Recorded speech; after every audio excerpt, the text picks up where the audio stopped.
Hello and welcome into episode 109 of Two Man Game with Damon and Dom. Despite the new face, I am Damon, and this right here in person for this episode is Dom, visiting Austin for a bachelor party for his friend Saul. I was going to say our mutual friend, but it's really more your friend, I guess. Come on, we're all friends here. Nah, we're all friends here, but he's definitely. I wasn't invited, so I mean, Yeah, there's no reason I should have been invited. I want to make that clear. Like I don't know him like you do, obviously. yeah, yeah. That's Um, always better. no, obviously wish the best for him and Kathy. Shout out. Um, if you are jump scared by me, like Dom was when he opened my door, let me explain why I have no facial hair. It's the second time in this podcast history that it's happened. I Okay. remember very vividly. It was Christmas of 2024. We had the green couch in my old apartment's Yeah, office, yeah. and you gave me like the Russell Westbrook like blue jersey. Oh, yeah, yeah, yeah. I remember because of the thumbnail for that video, you can just see my fucking bare face on. Oh, That you're was before okay. I I like got you. made thumbnails, so it's just like a picture Just from a the picture video. from the pod. Yeah. So I remember that was the last time that I shaved my face completely. The reason I shaved this time is because on Friday we had a student versus staff basketball game and we lost. And I made a poll, like should I shave my beard if we lost? And I got more yeses than nos. So I shaved. How many yeses were there? I'm curious.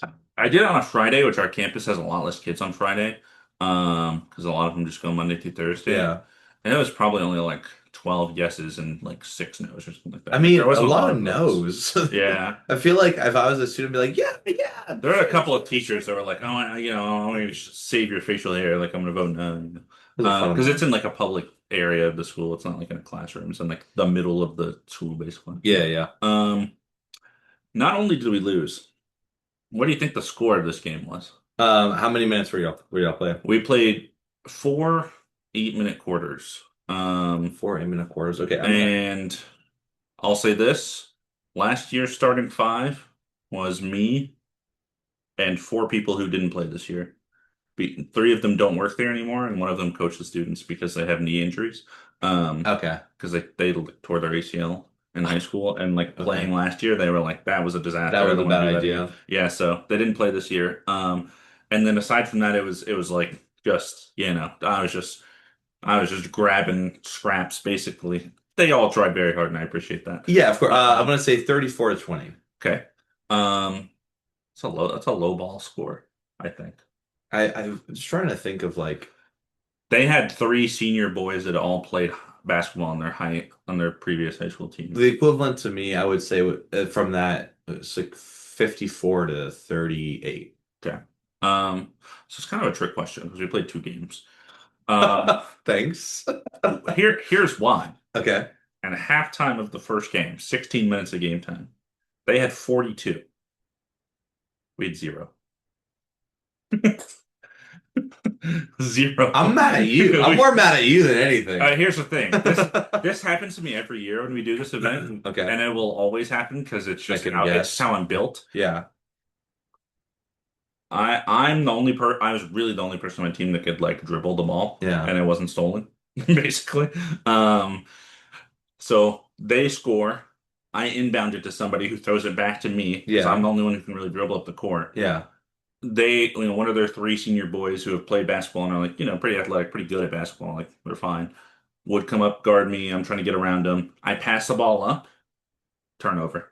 Yeah. Because the person, whoever I threw it to, they dropped it or they threw it to somebody else and they got turned over. They couldn't dribble. They got it stolen. Then I'm backpedaling, trying to prevent, them to Yeah. Yeah. Yeah. score on And defense. you get tired. And then they Yeah. score. And then it was just that over. Like I couldn't get past like the 3-point line, maybe like three times in the I whole can't believe game. this is a full court game either. So that's the thing. 42-0. I went I had a microphone set up because I had kids commentating, which was Yeah. a lot of fun. I had That's a lot of fun fun. doing That that. sounds really cool. Yeah. And And I said, okay. I said, first of all, I said, can you believe we won this last year? Because we won last year. It's like, that's Dude. crazy. I said, we're going to stop. We're going to play a half court game. Yeah. What do you think the score of the half court game was? Another two 8-minute quarters. Yeah, I'll say 36 to 24. Yeah, 17-0. He still didn't score. So after that, I said, I gotta shave. I had Stop no the pod. choice. I Stop the had pod. no choice. How? Half court? I know. I mean, they had a lot of energy and we had no energy. Yeah. I guess if you half court, I guess if they just like re literally you could just double triple team you and you're I mean literally just yeah, just literally force the other team Yeah. or force your other teammates to like make a shot, and I bet that I mean I played like pickup games like that, like 3-on-3 where like I'm the only one who can like dribble, you pass it, or you play with kids Yeah. and they just, they're kids, so they like drop it or they throw it up, it goes up straight up in the air and down or something. So Yeah, like all the shots I ended up taking, so I probably still took the most shots because the other people usually like got the ball taken from them before yeah. they took a shot. Or if I took a shot, it was like not great. You probably had super Um, contested shots I too. took like, the post fades and like the running floaters. Like Yeah. I was off balance the whole time. Hmm. And of course I was really tired from constantly playing defense because And like yeah, 42-0 at half, it could have been 70-0. yeah. Like they were just constantly running in transition and I was just like, let me be at the goal and try to stop you the whole Dude, time. full court is crazy. Yeah. It was it was a tough loss. So yeah, I was like, I have no choice but to shave Yeah. after an embarrassing defeat like that. I gotta say, I know you just shaved, and I did, it has grown already. It's It's been grown. It's grown, yeah. not even 24 hours. I like the look. It was a jump scare 'cause I just haven't seen you without it in so Yeah. long, I feel I like. don't like it. I don't. I think I look like a Ninja Turtle. I'm like the That's I'm like the I hate facial hair on me. I'm yeah. like the opposite, but hey, it all depends how we feel and how we I look. think I'm too round in the jawline. It's like it's not Is square. this the jowls? Is that what this is Yeah, called? this whatever the funk's going on here, it's like a little too much. And on that But note, yeah. hey, well, I'm glad y'all had fun. That's Seems the like kids seems had like a the lot kids of had fun. fun. I was gonna say, yeah. As kids were commentating, having fun. The kids playing had fun. We had some kids there watching. They were like, "Yeah, it was really fun." Um, and this year they did like, which wasn't my idea because this is all my idea Yeah. usually. This year they like because we have a 3D printer on campus. They like 3D printed like a trophy for the winning team and like an MVP player that one of the students got. That was cool. Oh, that's cool. Uh, That is pretty cool. I told my staff we should retire basketball though. I think we should do something else. We You just don't got players anymore. a full game is tough. Maybe if it's like a basketball skill game, like a knockout or something, a Yeah. little bit different. That a little bit more head to head than that. My thoughts But were mixed teams, like staff and student it versus sounds staff and fun too, student, yeah. or like I just said let's just get the soft dodgeballs and just run dodgeball next year. Dodgeball's super fun too. But I think our principal would worry about hard. Yeah. But like there's a couple of teachers that like just ate it and like face planted and stuff and like bruised up and I'm like I think you probably get more hurt in full court basketball than dodgeball. Yeah, it's because you just get a small You get the foam one, foam, and yeah, also you make the court small. Like you don't have to. If it's too big, then it doesn't make sense. If you make it kind of smaller, like yeah. I get that. Um, on that note, how are you? Uh, Ashamed, embarrassed. Um, But we're here. Don is here. We're watching Knicks Hawks game two, 1 point game, 2.5 minutes left, over here on the screen. And we have surprising. pre-game Nuggets Timberwolves pulled up on that screen too. We got a lot going on. There's So so much has happened, it's so been a much to little go bit. to get into. It's been But a this bit. guy's been busy. What have you been doing? I've been busy. I was at Coachella weekend one. The rumors are true. I was Uh, there. I love every time I tell my dad that I'm going to Coachella. He goes, "Oh, you're playing?" That's my every time. And every year I'm like, maybe next year.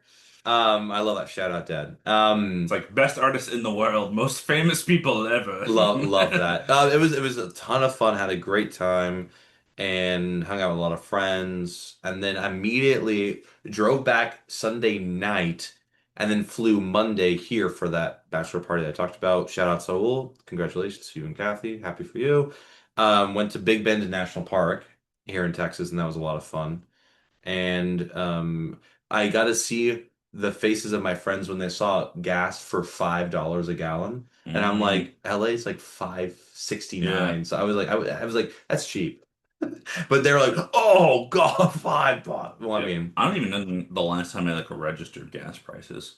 Like I just pull up to the station and put the like gas I in. Like know I'm just I like don't even hemorrhaging think money at about this it. point. Yeah. No, that was a fun. It was super fun. Had a great time, and Now I'm glad to be in Austin for a few days Yeah. and see some friends So that's and why you haven't gotten your award show yet or your playoff predictions because it happened to line up with Coachella following or yeah, a bachelor party right after it's that. a So lot going on. You've got, I mean, and the band has a big show May 2nd, so I've been practicing a lot for that for go hosting. then.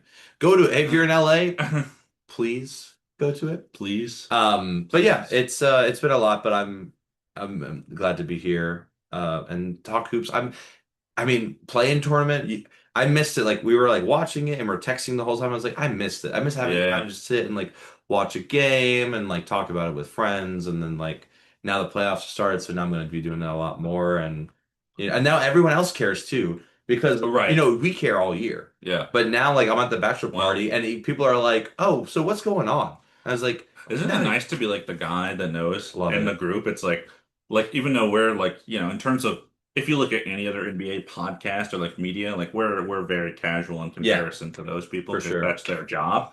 Like that's their job. Yeah, no, I So mean like they literally I have to work. they're waking up the next morning and like rewatching quarters of games that were on the previous night and stuff. Like That's their job, so they know more than us, obviously. yeah. But like amongst the casual viewers, people that don't watch at all, it's like, I feel so knowledgeable. Like, No, yeah, no, ooh. I love when they're like, yeah, they're asking like, oh, do you think like the Rockets have a chance if KD is like out, or the Yeah. Lakers without Luca, and like, is this gonna be LeBron's last playoffs? Like, people just asking me like so much, and it did feel nice. It was Yeah. fun to talk about that, That's and me with students often. Students will like ask that's me about cool. stuff. I'm like, oh yeah, this is what I think. And they're like, oh. And then they like recite something they learned on TikTok. And I'm like, okay, cool. Mine usually I'm So, at a bar and I'm like looking at a game and someone comes over and it's like, oh yeah, so like what do you think is gonna happen? And I just go into it. I'm what do like, you here we think is go. gonna happen is Well, it crazy. was just like, well, yeah, because so a lot of my some of my friends are like betting people too, so they're kind of like, oh, like I want to know, like who do you think is gonna win? I was like, well, you shouldn't be betting. Shouldn't be betting Um, on something you actually don't know anything about. You should yeah, probably a know lot of about it. yeah, they mostly bet on baseball. Anyways, regardless, bad playoff basketball is back, baby, and we're Yes, it gonna get is. into it after some non-playoff news. Non-playoff news. Some teams that are into the off season already. Let's hit college real quick. Although we do have a tied game with 40 seconds left over here on the other monitor, Can and we just like comment it? I'm invested in My CJ God. McCollum CJ puts the McCollum, he's back puts the Hawks up 2. You love to with see 30 it. seconds left, game two. This is, see, Hawks were down in this, and I was like, so even though Knicks, I'm pretty sure Knicks are going to win, I was like, just get one game. So I love this for the Hawks. They're battling for They're ferocious on the defensive end. Yeah. Oh my God, that Ooh, strip was nuts. that was That strip was crazy. nasty. Oh my The God. Knicks just sold so hard live on air. Oh Nikhil my. Alexander Walker stripping the ball from, I think that was Mikal Bridges, and then Yeah. dishing it to Jalen Johnson for a dunk in transition to put him up 4, 10 seconds left. The game's probably over. Timeout But we've Knicks. seen crazier things We'll too. be back. Hey, college news. College. North Carolina, UNC, you heard of that school? Pretty good basketball program. They Mm. hired former Nuggets head coach Michael Malone as the next coach of their program. So, of course, Malone hasn't done anything this year after being let go of the Nuggets by the Nuggets close to the playoffs last season. What do you think of the step down to the college level? You think it's a step down? Well, like in terms of, I'm just thinking about Okay. Not pro to like, college, yeah, like the yeah. hierarchical. I think still being like a head coach in college is a very, especially for UNC, like a team everyone knows is like a basketball school. Hmm. I think it's, I don't see it as a, um, oh, I mean, not all I can think of is step down. Like a demotion. Demotion. Yeah.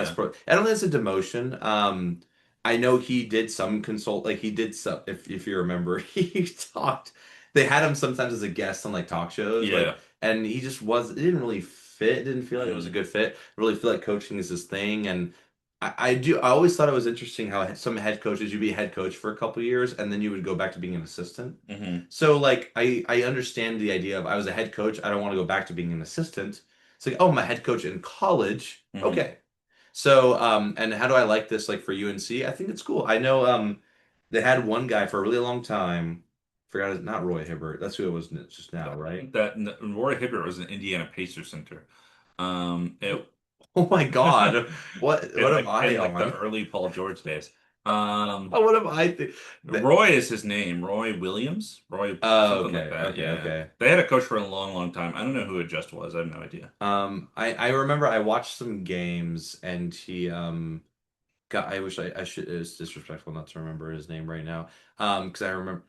But anyways, so like they had one guy for a long time. They had this next guy. It didn't work out. Michael Malone's a good coach. He got the Nuggets a championship after years, and who really knows why? It seems like disagreements in the locker room or something. So, um, Roy Williams. I was right, Roy, by the way. Roy Williams, and From then 2020. I'm sorry, from 2003 to 2021. okay, and then who was after 2021 So to it's a great question. I wish this was organized in a better way. I apologize. All my UNs, literally all Oh, my. it was Hubert Davis. That's what it was, Hubert. It was Huey. No, I apologize to all my roommates who went to UNC. This is embarrassing for I me. don't. Yeah.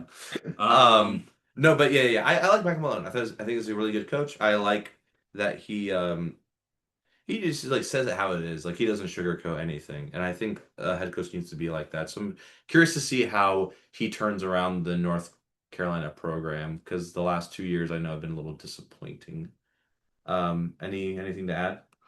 Yeah, I think what's most interesting to me is like I don't watch college ball really, so I don't know what UNC was doing. It's obviously weird when players come through at the college level, especially at a school like UNC, because you either have guys that are super talented are going to be gone a year to the draft, or you have guys like I remember, I think his name is Luke May, who was like, on UNC for like 5 years, and he Okay. never played in the NBA, but he was just like a good role player for a college team basically, and it was like, one of those guys that's like 22 and everyone else is 18, that kind of hmm thing. So those are kind of the two kind of guys you have. And with Michael Malone, the whole thing for him out of Denver was that he was really not getting along with the front office and also the players Yeah. at several times. So I wonder with a college program, kids are probably relatively more sensitive than professional NBA players. Is he going to be able to kind of keep the locker room happy while also enforcing like his system that Yeah. is probably going to be in play? Because that's the thing with college is you have to have a system at all times because the players are just in and out, in and Yeah. out. So they have to kind of buy in. So that's the wonder that I have. That's a good point. I think though with the turnover of players, then maybe it won't like if you're with one coach for 6, 7 years, maybe that's when it gets grating. Uh You saw, you're like, I work with high schoolers. You don't in understand. my head, I was like, why did he just do that? Yeah, Um, and then it clicked. oh my God. Okay. And then now I threw your train of thought off. And the Knicks are shooting a buzzer beater. Mikael Bridges missed it. Hawks win game two, win the Hawks win series. game 2-1. Did you see CJ McCollum missed both free throws? I did not. I was too busy You were ranting. locked in. You were locked in. Um, That is crazy. Anyways, you know what else I'll like, say about this? UNC now has Michael Malone and Bill Belichick for their oh basketball and football yeah. coaches, which is so interesting. Why did was he the coach this last year too? Yeah, he was already the coach. Yeah, Were they good? I have no idea. Okay, cool. Um, Good talk, good talk, good talk, good yep, talk. yep. College ball is not my game. Hey, let's go back to the NBA where I Let's know way more. Way And more. that's last point on Michael Malone. Okay. College basketball is a different game Totally different. than NBA basketball. So, how that'll look will be interesting. Yeah, excuse me. Yeah, Brooklyn Nets signed head coach Jordy Fernandez and the rest of the coaching staff to extensions. So Yeah, the report I read is that they literally signed everyone. Like every assistant, they're like, we're all here. run it It's back. it's so interesting because the Nets have not had like a great last 2 years, but like they're not really supposed to. But I guess they've seen like enough with what they've had That they to like. be like, yeah, sure. Yeah, they I think now's not the time for them to think who to fire. It's which guys do we draft? How do we kind of like start to kind of build up capital to turn this around into like you know, a team that is competing. So, still very early. So, congrats to them. Yeah, I do want to talk about this next one. yeah, please. The Chicago Bulls dismissed Executive Vice President of Basketball Operations Arturas Karnisovas and General Manager Marc Eversley. Um, we haven't been a big fan of what the Bulls have done in the front office for many years now. I think a lot of people haven't. In the Artie era, yeah. And it's unfortunate because Arturas is Lithuanian, and he's making us look bad. It's not fair. That's all I wanted to say. I was like, come on, you had so. And then here's the thing that really upsets me is that he had so many years to get it right. Yeah. Like they gave him more than a second chance. They gave him 17 chances Yep. basically, and just every year just was disappointing. So I mean, I'm excited. Excited. It's not. Sorry. Let me rephrase that. Happy for a change. I'm happy for a change. Yeah. Exactly. I'm happy that finally we'll see something different than we have the last few years for the Bulls. Hmm. Hopefully something positive, and they got to figure some things out.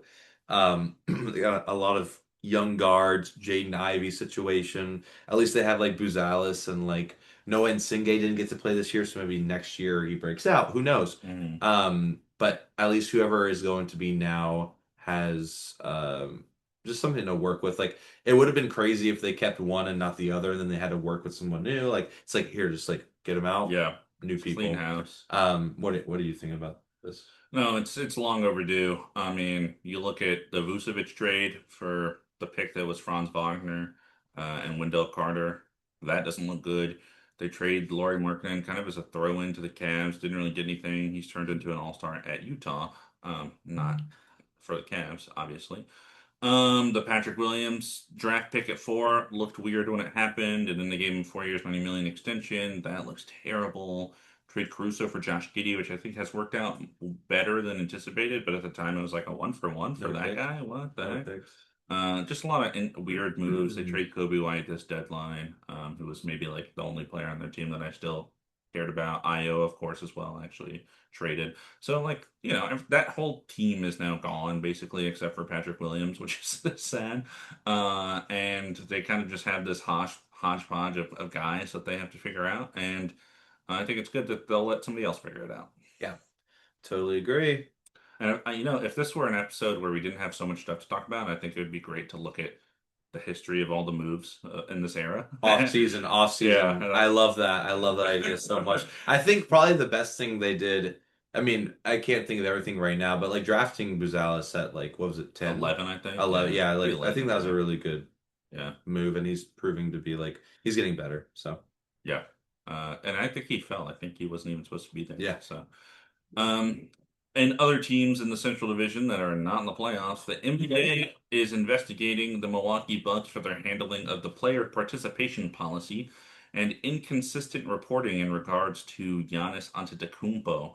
So there was a whole thing with Giannis being kind of shut down for the season, and Giannis voiced that he didn't like that. He wanted to play if he was healthy. And then when they investigated it, basically they interviewed both like the Bucks personnel as well as Giannis. Giannis said, "I want to play, but they're not going to let me play." And the Bucks personnel basically said, like, he's not healthy enough to play and he won't sit up for practice because they were trying to get him to do like 3-on-3 scrimmages, that kind of thing. So, pretty ugly like fallout here for the Bucks and Giannis. I think there was such a like narrative he was trying to paint where like he was like, "I'm not going to request a trade. I don't want to request a trade." But it seems like he's kind of doing everything else to make the Bucks look like the bad guys, and him not to be the bad guy because he wants to, I think, leave like a good impression on the fans.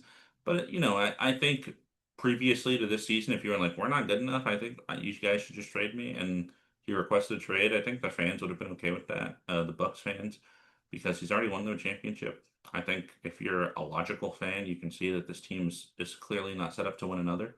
But now we're kind of having this ugly fallout. It's reminding me of like Clay and Golden State, right? It's like such a franchise icon. It's like the end is looking pretty ugly, and then who knows what happens with the relationship and all of that. So, I think he's definitely gone this offseason. I yeah. don't see how he isn't Makes me think of Shaq too. with the. With the Lakers and then the Heat and Mm-hmm. everything. Even though that was maybe more of an ego thing, like Kobe and all that, but like just Yeah, like someone that is like brought championships to the city and then just could not get along with front office, whatever, coach, what, and just everyone is just no one's winning from this. So Aaron Gordon just bounced past the to himself. after the ball got stolen from him the play before, Yeah. anyway. Duh, duh, duh. Um, and other Bucks news, Doc is out. Doc Rivers is gone in the last 2.5 seasons. You can call it 97, 103 record because, of course, he took over for Adrian Johnson and he was fired like halfway through that season, in which they had 40 wins or something. Like they were having a good season. They're like 40 and 13, and they're like, yeah, let's fire that guy. Now Doc is gone. About time. Yeah, that makes sense. This seems like another team that just needs to clean house and start over. Totally. Yeah. Yeah, it's unfortunate to see what's going on with Giannis and everything, but yeah, Doc Rivers as a head coach, it never really looked like it was working anyways. Mhm. They never got far. The every playoff matchup they had, just he got outcoached, and I mean, I just don't understand why he was there and why they hired him in the first place. Adrian Griffin was doing fine, you know. Yeah. So, um, I think it was a locker let's room see if thing too. someone else picks them up or so. I don't Oh, know. geez. I can't even think of like who would be in contention for this job. Yeah, Um, no one needs. but I guess Oh, I I, guess I guess there could be some people that get fired this offseason that yeah, are then in contention for a new job. Jamal Mosley. We'll see. Yeah. We'll talk about Well, that. we'll see. We'll see. But speaking of, let's talk about the plane. Let's talk about the play-in. Okay, let's talk about this game because this game it upset both of us quite a bit. It sure did. Let's talk about the East real quick. So the Hornets knocked out the Heat of the knocked the Heat out of the play-in, winning in overtime, 127 to 126. Um, real quick, prior to the playoffs, Heat guard Terry Rozier was waived. So The investigation. This is the Terry Rozier series too, yeah, or technically, or yeah. game, I guess. Well, so if you're an Unless NBA fan, sorry. this is on the sideline wearing the Hornets hoodie. That was crazy. Got arrested for that. Being on a different team. So if you're an NBA fan, you probably know that this happened. But beginning of the second quarter, Bam Adebayo, Mr. 83 himself, like he's best player this year, fell because he was pulled down by Lamelo Ball after like a rebound and there was no foul called. And also, Bam Adebayo never returned. He hurt his back, and it was a bad fall. It was like right on the back, and It was like right on the lower back, right in the like tailbone it's a kind of very area. sensitive and like yeah, just falling right on it, full gravity. And it's like it's not. You can't even really argue that it was a miss. Like his arm is not His arm is, let me paint not. a picture for the listener. Yeah, yeah. This is Bam's leg. He's getting a rebound. LaMelo's arm is behind it, and he goes, he just like swipes him. Literally like grabs and pulls. Wow. So it's like you can't be like, ah, I didn't know your leg was there. When his And face he's also completely, looking right at yeah. So it. it's like, um, It was go watch it if you haven't seen it. It's like Bam, the way Bam falls because he does this kind of sweeping motion of his leg is like a Looney Tune like tripping on a banana. it was nasty, and he never came back. And the Could have Heat been a still serious injury. could, and it might. I mean, I haven't like checked. It might be like it Yeah, we could haven't heard result in anything like else. you never know. And then it was a really great game because the Heat fought so hard to stay in this game, and then Kobe White off the bench They were happened. winning most of the game. Yeah, and then Kobe White happened, and Yeah. I mean Kobe White, like nothing, great shots, great everything. Like they ran the right plays and To send it to everything. overtime, it's like falling out of bound 3-pointer in the corner. It's Insane. nuts. But yeah, so Charlotte ended up winning by 1 point in overtime. They really tried their best. But shout out to the Heat because they would have won that And with we, Bam and we for should sure. say with the Bam play, at the time, LaMelo was not called for anything. There's no foul call. There's no nothing called. They just kept playing. Yeah, And they only stopped play after the Hornets scored the other way in and they transition. called the timeout. And then they called the timeout because Bam was like right in the floor in pain. So that was the only thing. And then after the game, NBA goes looks at it. They fine LaMelo Ball 35K for the trip. So they admit that he did something wrong. Uh, and he got a flagrant foul after the fact, which, Which you shoot a free throw, tied game sure, right now. You go to sure. double overtime. I Um, mean, and he also cursed in his press conference because he was basically playing dumb in the post conference about like I didn't realize what I was doing, heat of the moment, that kind of thing. But it's really clear. Go watch the clip, Lamelo tripping Bam. It's so clear that it was on purpose. And I was surprised that he wasn't suspended for their next game, that's as what I'm well, saying. because it was such a like clear unsportsmanlike act that caused a literal injury to a player, and we don't know the extent of it yet. It yeah, I could not believe that only $35,000 means nothing to an NBA player. Yeah, for sure. And he's not going to learn his lesson. Like there's no now Bam might have serious injuries for the rest of his career. Yeah, For just some a playing game is very important, but for a decision made by an NBA player who doesn't care about the game, just wants to win because you know what I mean? It's just like yeah, that's not an I love most I think what like Eric Spoelstra said like that wasn't a basketball play. yeah, Why are you playing basketball? It's like that's what you're out there to do. And you know, if you're out there trying to hurt people, you shouldn't be out there. It's just that simple. So, um, I I hope that people who defend him realize that it's not worth defending someone who doesn't care.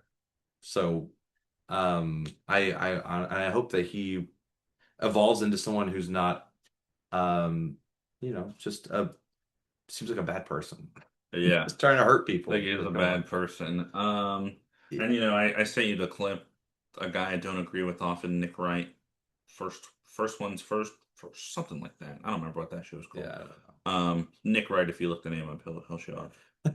He had a clip calling what did he call Lamelo Clown. like a clown, and he was like, "Look at this, like he's being a fool." It was a great like little minute burst of why Lamelo is an idiot, and I totally agree. So Yeah, it's just do better, LaMelo. Just be a better person, please. Because the thing is also like kids are watching. You know what I mean? Like it's like kids you love Lamelo too. and it's all and I get it. It has he has the swagger. Like he's a really good basketball. He's really great offensively. He's like a TikTok as a player. Yeah, and it's like you need to realize that that is your like people look up to you, and that is in itself like that means something. Hmm. And you need to take responsibility in that. And if you can't handle it, then don't stop. Then just stop playing. Yeah. Um, Anyways, so that was very unfortunate. And then, um, Going into this game, by the way, I would have yeah, picked the Hornets because we usually do predictions for these things. I would have picked the Hornets. I was thinking about this as they're happening. I was like, the Hornets were hot going into the playoffs. I would have picked them over the Heat. Um, and I would have also picked the 76ers over the Magic, which was the game for the seventh seed, because the Magic have just looked terrible all year. And 76ers did beat them 109 to 97 to claim the seventh seed, which is where they were already. Worth mentioning, they did this without Joel Embiid, who had appendicitis and had surgery for it on Thursday, April 9th in Houston. I don't know why I know that, what? but it was in Houston, so maybe there was a game here. Rockets 76ers. That's toward the end of the season. Yeah. Yeah. And he's out for that, since that game and is still out all the way until now. So hopefully he is recovering another, Embiid playoff injury thing. Obviously, appendicitis is not something you can control at all. But they beat the Magic without the Magic offense looked terrible. Not a lot to talk about this game, really. Yeah. I watched a little bit of that game, and yeah, Tyrese Maxey was just hooping, and VJ Edgecombe looked great. So, Yeah. easy enough. Valdez. And then it felt great. VJ Max. That's the combo nickname they use. Oh, I love that. That's good. I like that one. The Magic then played the Hornets for the eighth seed, and the Magic just obliterated the Hornets In shocking fashion. 121 to 90. And like they're not an offensive team, so I saw 120 as like it must have been the Hornets. No, it was the Magic. I was like, okay, who scored all these? It was like like everyone just scored. Yeah. Yeah. So Something I learned from watching these playing games is that despite how bad the Magic have looked at parts of the season, I still love Desmond Bain. yeah, He's awesome. I I would know. have 100% picked the Hornets, by the way, in this eight seed game, and I would have been wrong. So I would have had the Hornets in the first round against the Pistons, but it is in fact the Magic. I think when I did the bracket, I picked the Heat because I just do not want the Hornets to ever advance. Fair, fair, fair, fair. Well, Did you have the Sixers as the seven seed still? yeah, Yeah, I did. But I do want to say I don't hate the Hornets. I hate Lamelo and Miles Bridges. Anyways, there we go. yeah, Um, yeah, it was and you were talking about the Magic and like they had their struggles. We'll talk about some surprising things yeah. later. But even in all of this, I also still do love Jalen Suggs. So Mm. Ball kind of King now. balls. I know, hey, at least he just accepts it, You I know, when love you're that. watching these games, like when I was watching them play in games, and Yeah. you're really just focusing on one team, one game at a time. 'Cause during the regular season, it's Uh-huh. so like so many games are happening at once. I was like, man, all these players are all these numbers. I feel like so many people change numbers Yeah. recently. I was like, what the heck? This guy's this number. Like, and it's like, when I'm watching Mhm. 15 or cycling through highlights of 15 games, I don't really think about it. But when I'm just sitting there glued to one game, then I start to notice. Yeah, well, we were watching Hawks Knicks before this, and I realized I'd never watched Jonathan Kuminga play on the. I've seen clips of him in the Hawks and Yeah. everything, but I never sat and watched a game. And Yeah. I was like, oh, that's what he looks like in the Hawks uniform, like in motion and everything. Yeah. But yeah. Anyway, I get what you're saying. Um, To real the quick, west, to the to the west. west, to the west, to the west. The Warriors knocked the Clippers out of the play and winning 126 to 121. I watched this I watched this as well. Yeah. and elite Steph Curry performance. Yep. That defense at the end of the fourth, like on Kawhi Leonard, was crazy. He even shouted out Draymond Green, like in his post game Yeah. conference. He was just like he's an elite defensive player. He Yeah. did Kawhi was cooking until the fourth quarter, and he got completely shut down. yeah, and And I Steph went off as he does in the yeah. second half. Yeah, and I picked the Warriors because I was just like Steph Curry's just gonna pull something out. I just don't. The Clippers actually looked really good. Like I thought I was gonna Bennedict say, I think I would Mathurin, have Darius picked the Garland, Clippers probably. like they looked really, and I'm kind of excited to see how they are like next year Mhm. once they kind of try to figure some things out and like are healthy and everything. Um, I just know the Warriors, like even though like Guy Santos is on the floor, I'm like, Yep. yeah, Steph Curry's. I was like, he's gonna do something. I just feel like the Clippers look like a better team a lot of the year. Like they had a really bad start, like 6-18 or something. But after that, they like have looked like a pretty good team. And the Warriors were without Steph for so long. Yeah. I would have picked the Clippers, and I would have been wrong in this game. Yeah, I always bet against Steph and lose. I was like, I probably would have picked the Warriors. Um, Now this next game, I picked correctly, and I oh, and I talk to me about it. and I forgot a whole digit. Um, the Blazers beat the Suns 114 to 110 to claim the seventh seed.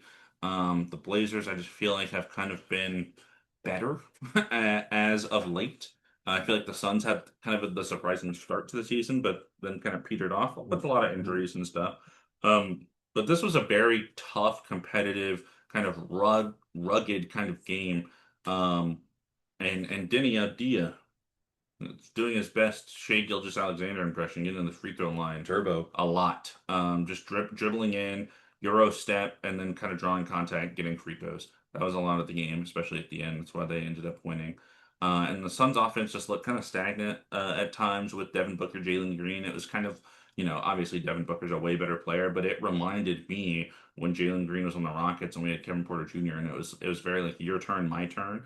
Not a lot of system, not a lot of stuff going on. Simple ball screens, and one of them was the ball handler. Um, this game was fun with Dylan Brooks. That was interesting. He was interesting He for was sure. back. But I think the Blazers they just have felt like a more cohesive unit in the second part of the season. So I think I would have had them here to be the seventh seed anyways, and they did end up winning. Which means it was the Suns and Warriors playing for the eighth seed, which is a game I did not watch. Yeah, I didn't watch it either. I had the Suns in the series before. I just thought Devin Booker was like the best player in the series, so I picked Yeah. him. But I love that the Blazers won. Absolutely love that. I'm a Blazers fan for sure. So yeah, Suns and Warriors. Suns won. It seemed like pretty handily. I assumed that they were Kind of going to win surprising. because the Warriors. They are such a go go go go go, we're gonna win, and then they fall off, and I was like, this is really gonna fall off right here. And it was kind of emotional. I know at the post game because like they're not in the playoffs. Warriors are not in the playoffs, Hmm. and they're talking to Steve Kerr, Steph, and Draymond about like they've been playing together what like 10 more than 10 years together at this Yeah, point. I think Like 2013 yeah, maybe when so Draymond was drafted. 13 years, Yeah, like this is that unit, and like Steve Kerr's like, I love these guys, I'm gonna love them always, and he's not whatever under contract happens. currently, so Yes, they're like that's what they're talking about. It's like who knows if this was my last game as Warriors head coach, or who knows what's going to happen. So I understand that, but I do think the Suns played better and deserved it because I mean no one really thought the Suns were going to be in contention. So yeah. um I'm kind of happy for them. I mean, they'll just be stomped by the Thunder, but hey, you know. Yeah, my original bracket was Clippers beating the Warriors and Clippers beating the Suns. So obviously that didn't happen. Yeah, so you think that it would have been Clippers Blazers? Clippers, like Blazers is the 7 seed, Clippers is the 8 seed. Oh, sorry, that's what I meant. Yeah. Yeah. But obviously now it's the Suns as the 8 seed, so I would have been wrong regardless of the outcome of this game. Dylan Brooks and Draymond Green in the same game is always something. So I didn't hear of any shenanigans, but if some were to be had, I wouldn't have been surprised. I think he did get ejected in the fourth quarter. Naturally. I think I saw something like with a minute left. It was like obviously the game was over, but they Yeah. just yeah. So let's talk about the playoffs. Every series has had their first game. A couple of series have had their second game. Yeah. Um, we're watching Wolves Nuggets game 2 right now, and the Nuggets are on top pretty early. Yeah. Do you have a specific order you want to kind of go through this in? Do you want to do? Maybe, let's do this. Let's Tell me. let's let's each pick a series, Love that. and I think we should. You know me. I like to save the best for last. So let's pick maybe the least interesting series and just kind of get them out the way. Some of them more And then interesting. like like I'll pick what I think is the least interesting, and then you pick after that, right? I love that. Yeah, Let's yeah. do it. So in my bracket, it didn't matter who made it into the 8 seed in the West. I had the Thunder winning in 4. Yeah. So, and that's probably what's going to happen. They crushed the Suns in game 1. They'll probably win in game 2. Um, just not a lot to talk about. The Thunder are just, the Suns are way overmatched. It's like we're running like You have to watch this. this. We're watching old lady dance routine on the Nuggets timeout right now because we're totally watching it legally. So instead of commercials, we get the in-game in arena stuff. This is fire. What do they call? Sizzling. The ref got in my way. That was huge. Sizzle and Sizzling S. It's something with an S. it is incredible. I This love everything. they're cooking over there. Seniors, Sizzling Sizzling seniors, seniors. fine. Look them up. Look them Shout up. out Look up Sizzling Sizzling seniors. seniors. As you were saying, Thunder were gonna crush the Suns in 4. Right. I was thinking like Colin Gillespie, who's had a great season, right, for the Suns. Hmm. Guy would not crack the Thunder rotation. He's like player 14 on the Thunder. You know what I mean? I guess. I would say like maybe ninth man, 10th man, but Well, no, man. They got some like he's not playing over AJ Mitchell. He's okay. not playing over Caruso. Case and He's Wallace. not playing over Cason Oh, Wallace. he's starting. No, he's not Those starting. are all bench guys, by the way. So like he's pretty, and that's Yeah. that's just in the guard spot, right? So I mean, Thunder just have it better at every position. They have yeah, someone like they have the best player in the series. They have the best center. They have the best shoot. yeah. Like they got it all. So they got the defense too to lock it down. So, so maybe Suns somehow win one barely, but it not It's likely. not often I pick a sweep. So, Yeah, no, no, no. I always benefit of a doubt. Like I always choose like maybe. especially because I like picking teams winning. This is an insane filter. Dude, I know. No, we can't. Now we're watching filters be applied to audience members in the cam. So that's happening. Um, That's it was crazy for a second. I thought it was real, and I was like, "Oh this is no, awesome. this is so distracting." But I love it. Okay, so I was a series I was gonna pick too. You're like pick the least interesting to the most interesting. Yeah, Least that's interesting. perfectly thought I of. was gonna pick. I was gonna pick Thunder. Suns. Second, I think we both feel the same way. Spurs, Blazers. Okay. Just because Spurs just I think defensive even though the Blazers have been really good defensively, I think the Spurs just kind of have like the best player all around like in the Yeah, series. for sure. I think the Blazers might get one game, but I do kind of think it's like a 4 or 5 game series with the Spurs winning. I think this is a great opportunity because the Blazers have not really been in contention the last few years. Yeah, Great opportunity for them to show what they're made of, what they can do, and what to look forward to. I mean, seeing Damian Lillard on the Blazers bench makes me so emotional. yeah, I don't know why. I was not even like a Blazers fan then, yeah. but just knowing that that's his team, and I'm like he's back. I'm He's like back rooting on his watching the guys. 3-point contest, him and the I was like, just come on, man. I think it's worth mentioning. You look at the western side of the ball. the bracket, and we have respect for the Blazers, obviously. Yeah. And Warriors and Clippers don't make it. This, to me, is the best matchup the Spurs could have gotten, just because of their lack of experience. And the Blazers have like an equal lack of experience, except for guys like Drew Holiday, of Yeah. course, right? Um, because it's just like, the Warriors and Clippers, like, while they're not, I don't think as good as the Blazers as a team, those guys, that core group of guys on each team is like maybe the experience in the playoffs can maybe give them, an advantage against the Spurs who haven't done it. But they just don't have to do with any of that. Yeah. And of course, looking up at the rest of the bracket, Wolves, Nuggets, Rockets, Lakers, Thunder, like you don't want to go against any of those teams in the first round. Um, so it's good for the Blazers. I'd give them a game. The Spurs are just off their game three on the road or something after building the 2-0 lead or something Yeah. like that. Um, but Spurs in five for sure. Yeah, for sure. Not a ton Minimum. to talk about. I mean, they What's looked that? they looked very outmatched in the first game. So Yeah, no, I love that the Blazers. I feel like the Suns are like going in there like knowing what's about to happen. Blazers are like, they're fighting. we're gonna fight, Yeah, yeah, yeah, and that's not a dig out at the Suns. The Thunder is that good. I yeah, want to say, but I love that the Blazers are not just giving in, and also shout out Scoot Anderson, yeah. just playing good Um, ball. I'm gonna go to the East here, because I think that's the obvious next place to go. And originally I would have said Pistons Magic, but based on Game One, I can't say that. I'm gonna go ahead and pick the 4-5, the Cavs Raptors, Oh, okay. because I think it's not interesting because I think like the Raptors are not a serious playoff team in my brain at all. They're not ready. Like as a five seed, even it's like. And it's funny because the Rockets are the five seed in the West. The Raptors offense reminds me a lot of the Rockets offense. Like Brandon Ingram, Kevin Durant kind of play a similar role.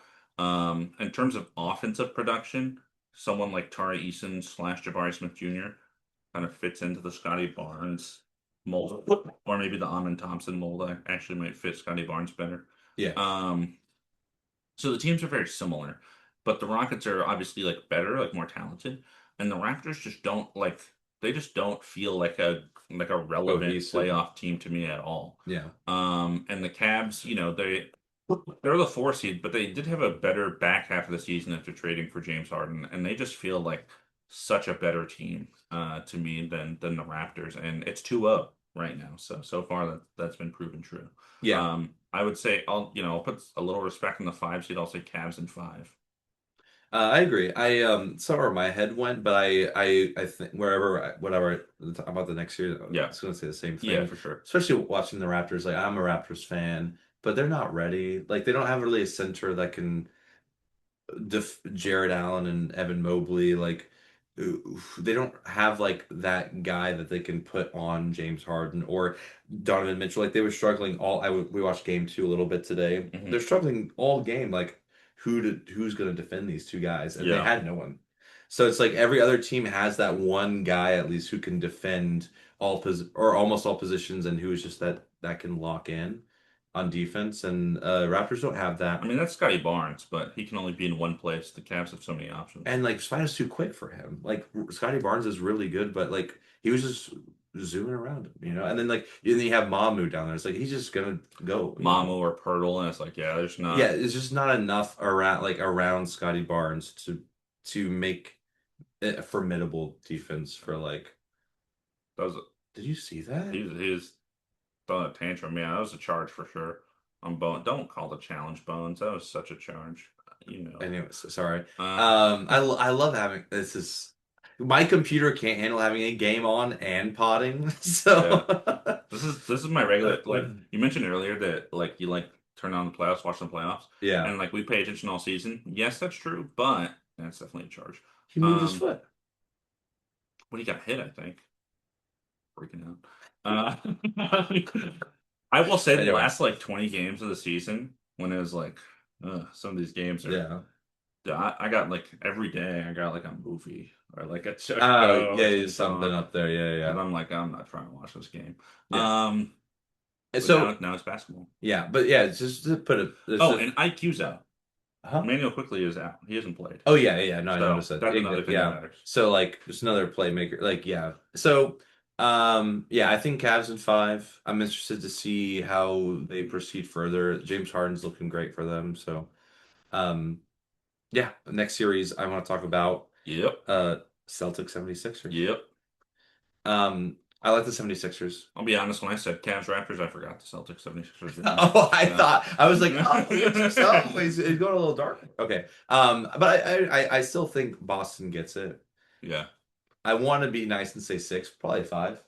Just 76ers, they don't have Embiid, like we talked about. And even though he's not MVP caliber like he was, that is just another bigger body. Like you're starting Andre Drummond, and then you have another guy, I forgot his name. I don't know who's A Bona. that's Yeah, he's awesome. He had okay. a couple of great shot blocks against the Magic in that playing game as well. Is that the game when Andre Drummond made two threes? Yeah. That was A fucking corner insane three. I was game. like, okay. I'm over. I don't need this right now.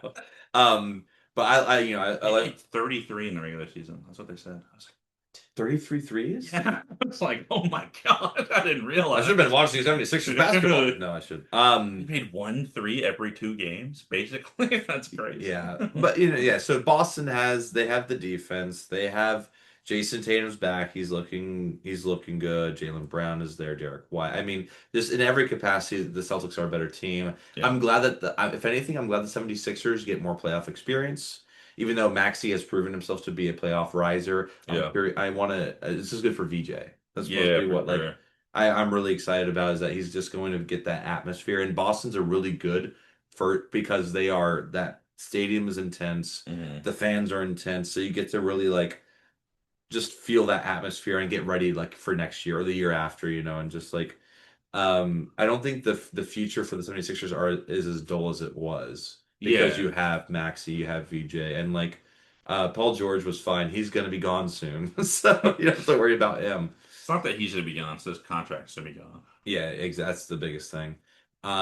So yeah, and in Boston, like I said, like they're looking to the next series. They're gonna win who's in front of them, but um, they they're gonna win the series, but it's gonna be good.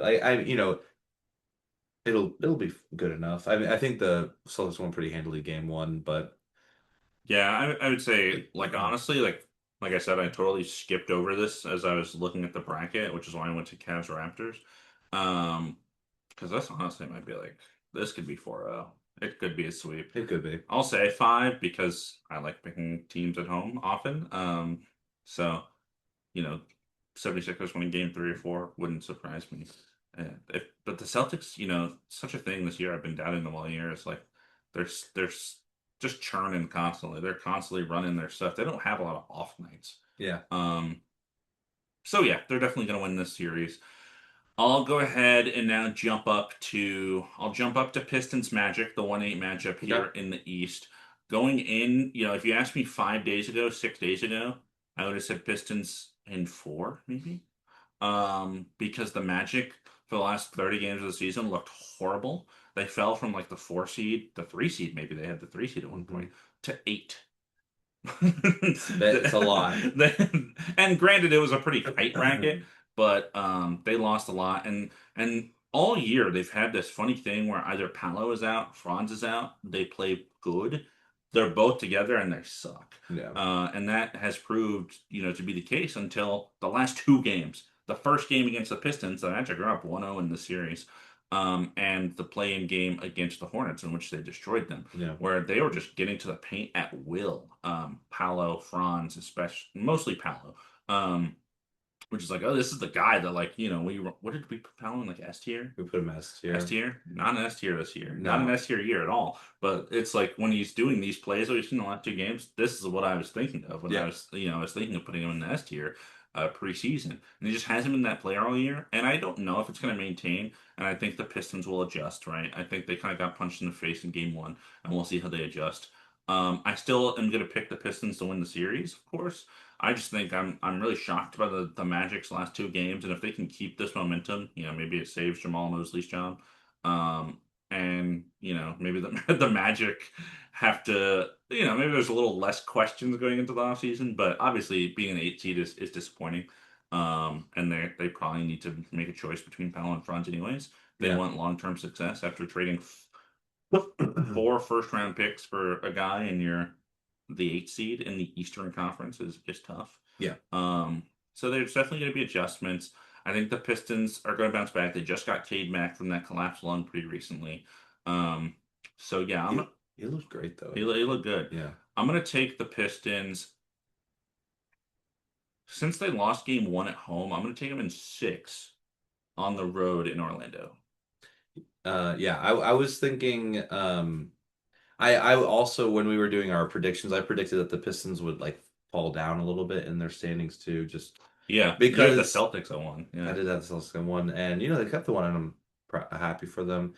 I just think the Pistons, like, I still think they're going to win the series as well. I was going to say six, um, but they're still so young and figuring things out. And Cade just got back, and um, I just think that the Magic somehow will win a few games, two games, but um, I still think Detroit is the better team. They have Jalen Duren, who is the best center like in the series.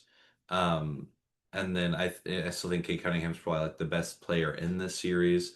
But when the Magic lock in on defense, and they just set a tone early in a game and they maintain that tone, they're a really tough team to beat. And I feel like these last two games is kind of what they did. They just really locked into that tenacity that they were known for, like kind of like grueling like Hmm. defense and like kind of grinding out, and then somehow scoring too. Like it was a balanced effort. Like no one got more than 19 points. I think Powell was the highest scorer with like 19. Like so it was like evenly spread out. Yeah. So when they're able to just stick with their identity and not try anything different or like crazy, Hmm. they can win games. I still think Detroit will win though. Yeah, because if you asked me at the beginning of the year, this would have easily been at least a second round matchup, Yeah, right? It's like the 1-4 or something like that. So getting it in the exactly. first is interesting. Um, we'll see if the Magic kind of fall down to earth or if the Pistons kind of come back. But I do think I don't see game one repeating in game two. Like that is not in my realm of possibilities. Although you think of like the Pacers last year, Yeah, right? Being the team that did that to the Cavs. So like it's sure possible, but it's yeah, just not how I think it's gonna go.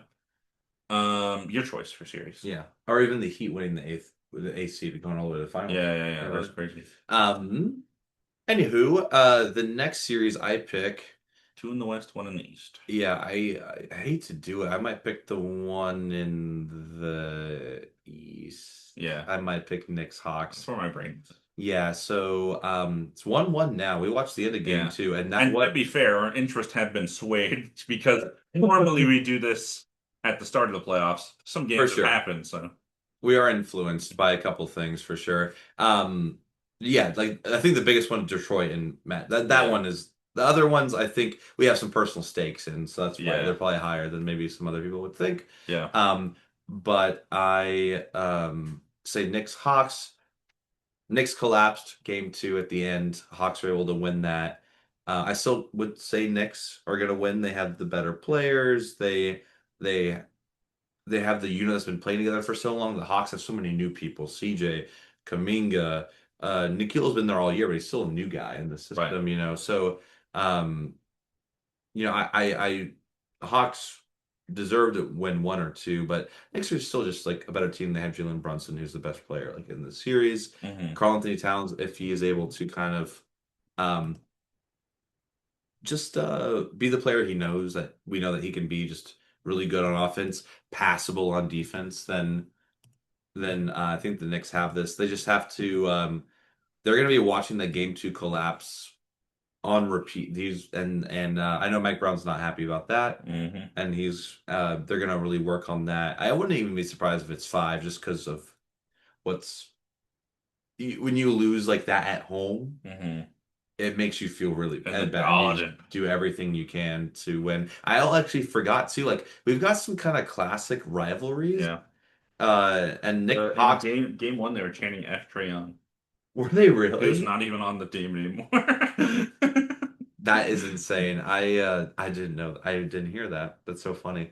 But yeah, I still think the Knicks though. But what do you think? Yeah, I would obvious or also go with the Knicks rather, even though they just lost game two at the end. Just think, yeah, they're the better team, better players, like you said. And at the end of the this game too, this was before you got here this evening. It was pretty chippy.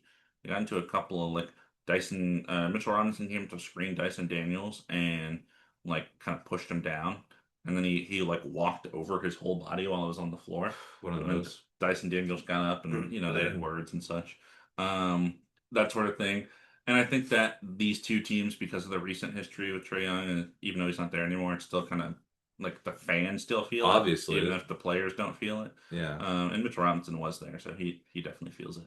And I think the Knicks though are a better team. I think the Hawks are they just don't have any really star power. yeah, They're very much a team unit. Like Jalen Johnson's a star, Nikhil's had a great season. CJ's kind of always been that kind of sub star. But like Brunson is a star. Cat is kind of a star, and then OG and McHale are substars in their own right. Although McHale's had a pretty tough end to this season. yeah, I'm gonna take the Knicks in five. I think that's their only loss. yeah. I could totally see that happening for sure. So next series, who you got? Next series, let's go to the West because that's our only option, and let's go ahead and go with another rivalry in recent years: the Nuggets and the Timberwolves, who are playing right now on our screen. And although the Nuggets handed a beatdown in Game One and are currently up pretty well in Game Two here, it has been an interesting series over the last couple of years because the Wolves, of course, had that big 7 game or that Game, comeback yeah, to win in Game 7 on the road in never Denver forget. to go to the conference finals. Like that was huge. And then they matched up, I think, the year before that, in like round one, in 2023 when the Nuggets were making their title run. They played the Wolves as the 8 seed, and then they said the Wolves were the hardest series after they won the title. Hmm. Um, It was a 5 game series. I remember they won like only the game four, but yeah. Yeah, and I think it was Bruce Brown or something said that who's now back on the team. Um, and of course that was the year they beat the 8 seed Miami in the finals, Hmm. and I don't even remember who their other opponents were. But they said they put some respect on the Wolves then, and since then they've had some great series, some great games. I mean that 7 game series that the Wolves won on the road had like three classic games in that series alone. The Hmm. Jamal Murray shot with Kevin Harlan like getting out of his chair. Dude, come on, that was our favorite moment of that That was season, dude. awesome. That was Um, incredible. so it's a series with a lot of recent history that's very fun between teams that are right up at the top, right, right under the Thunder, I think, in terms of like going into the season would have been Yeah. picks to make the finals from the West. So far it hasn't been that. It looks like 1 1/4 of relative dominance from the Nuggets so far, and the Nuggets are coming in on like a 13 game win streak. They ended the season really strong after struggling for a bit after Jokic's injury. And of course, Anthony Edwards was out. No longer qualifies for awards. We'll get into that in a little bit because Star. he missed the end of the season. So I think the Wolves are kind of rocky and the Yeah. Nuggets are entering hot. So that's what makes it not that interesting. And we've seen that play out so far. I do think the Nuggets are going to win. I'm going to put some respect in the Wolves, though, and I'm going to give the Nuggets in six. Even though right now it's looking like Nuggets are already up 2-0, I do want to put some respect on the Wolves' name because I think they were up 3-1 when the Wolves came back and Yeah. beat them in the 7 game series. So They definitely were. And I want to say Wolves in seven. I can. I want you to. can say whatever you want. It's your pick. I might convince myself while I'm talking. I think the only reason why I think I'm gonna say Nuggets in seven. I think Yes. it's gonna go that far. Whatever reason the Nuggets and Timberwolves these series is always end up being really physical, Hmm. and you play mind games, and like it's really tough on these players, and because of that they're just able to win some, lose some. It's never one-sided. And the only reason why I think, not the only reason, excuse me, Jokic is playing out of his mind.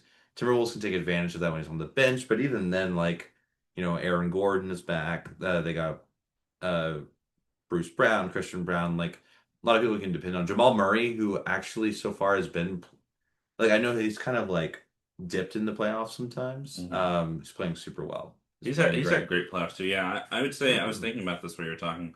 Like you evaluate player for player, best player, best player. Jokic, obviously, clearly above Anthony Yeah. Edwards. Um, I think like last year, if you asked me this question, or 2 years ago, I would have said Jamal Murray and Julius Randle are like relatively close. Hmm. I think Jamal Murray's like way better than Julius Randle now. Yeah. Aaron Gordon's like way better than Jaden McDaniels right now. Yeah. Like when you start evaluating kind of par for par, it's like, oh yeah, the Nuggets just got like the guys. Yeah, totally. And also I think the Timberwolves they've just lost too many guys. Like they haven't been able to replenish these guys coming in. I think DiVincenzo coming in has been awesome, Yeah, it's been great. and that's been awesome. They have Io Io's now, been awesome too.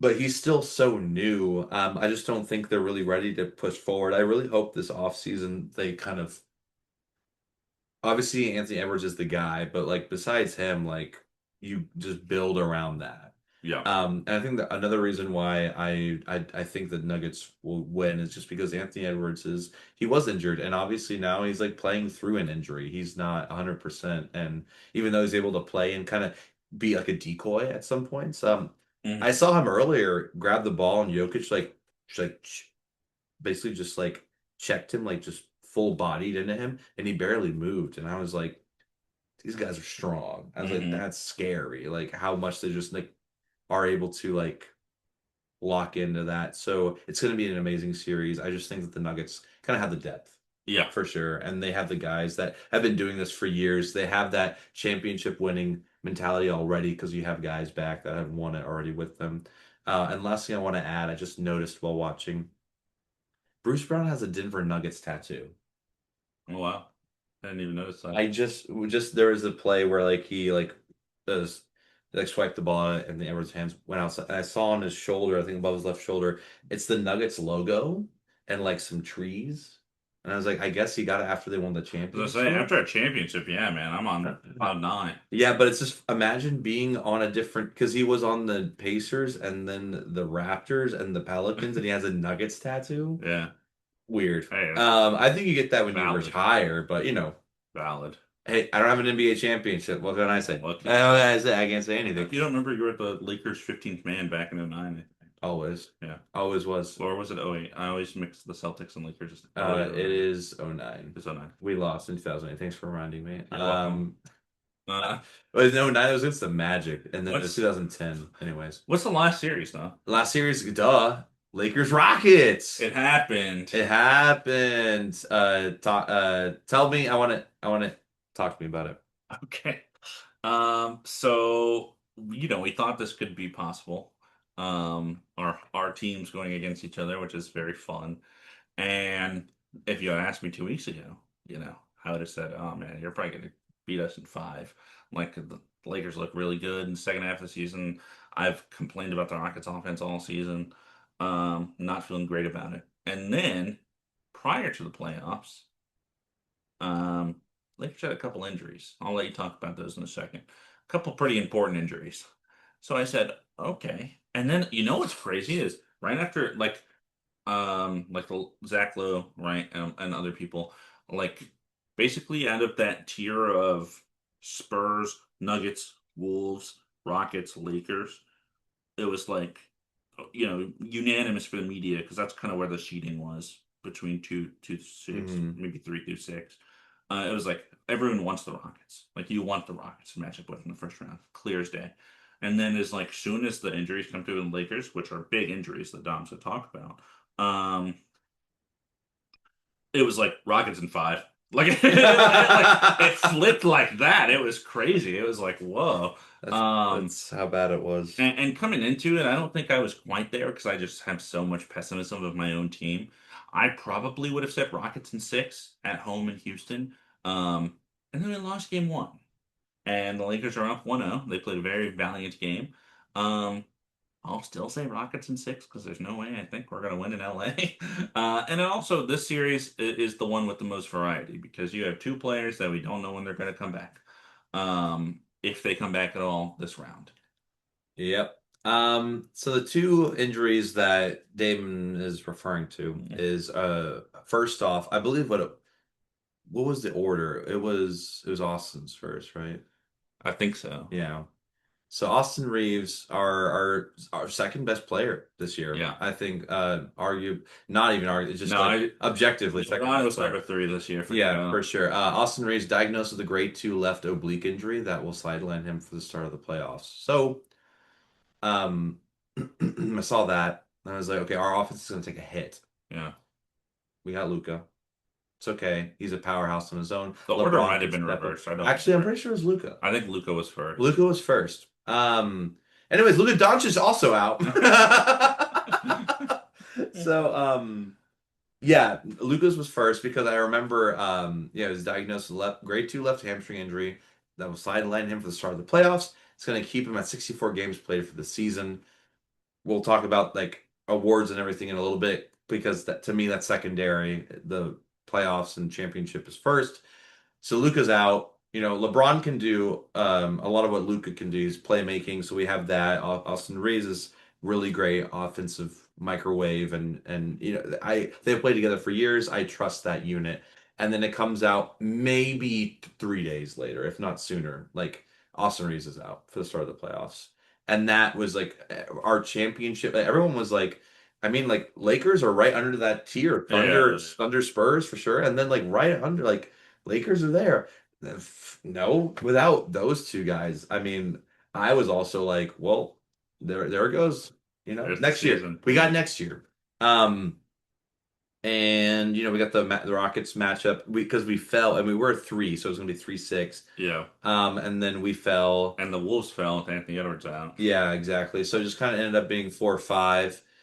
Which I guess like as a Lakers fan, I like that we're going against the Rockets, not just for like me. I saw. Is he okay? Um, I think, yeah. Anyways, sorry. Ant-Man went down, so he's had to make sure he's doing all He right. just looked like he was breathing real heavy. Yeah, so I think they both went for the ball. All right. Oh, He's fine.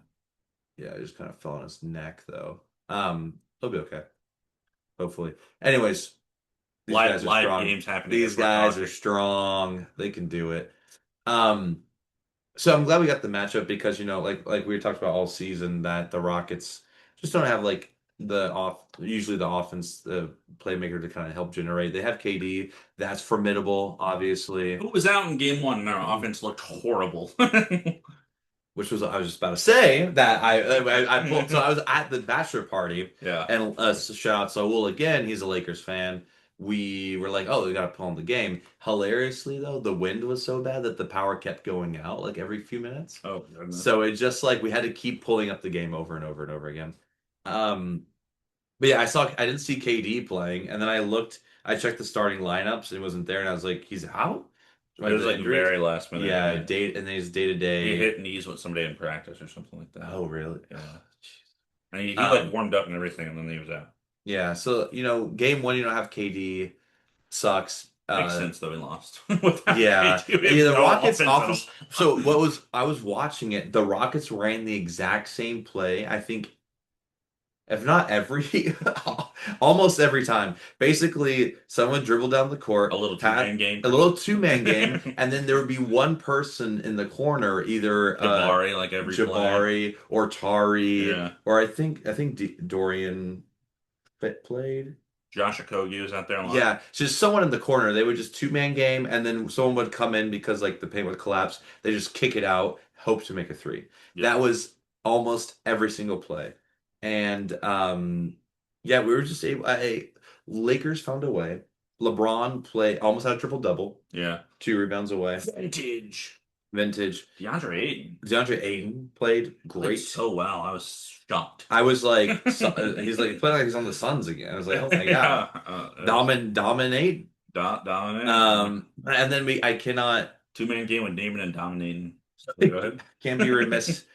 You got to talk about Luke Kennard. Luke Kennard. Luke Kennard, 27 Brother was your points, point guard. highest What's score. happening? Yeah, dude, I did not like that. But when he started making threes He's gonna and be bald soon. uh, That's all I thought when I hey, was watching them. the whole time I was just seeing like Alex Caruso Yeah. in those eyes. I was like, oh, he's back. Was I making that up, or did he look like his like hair is really thin?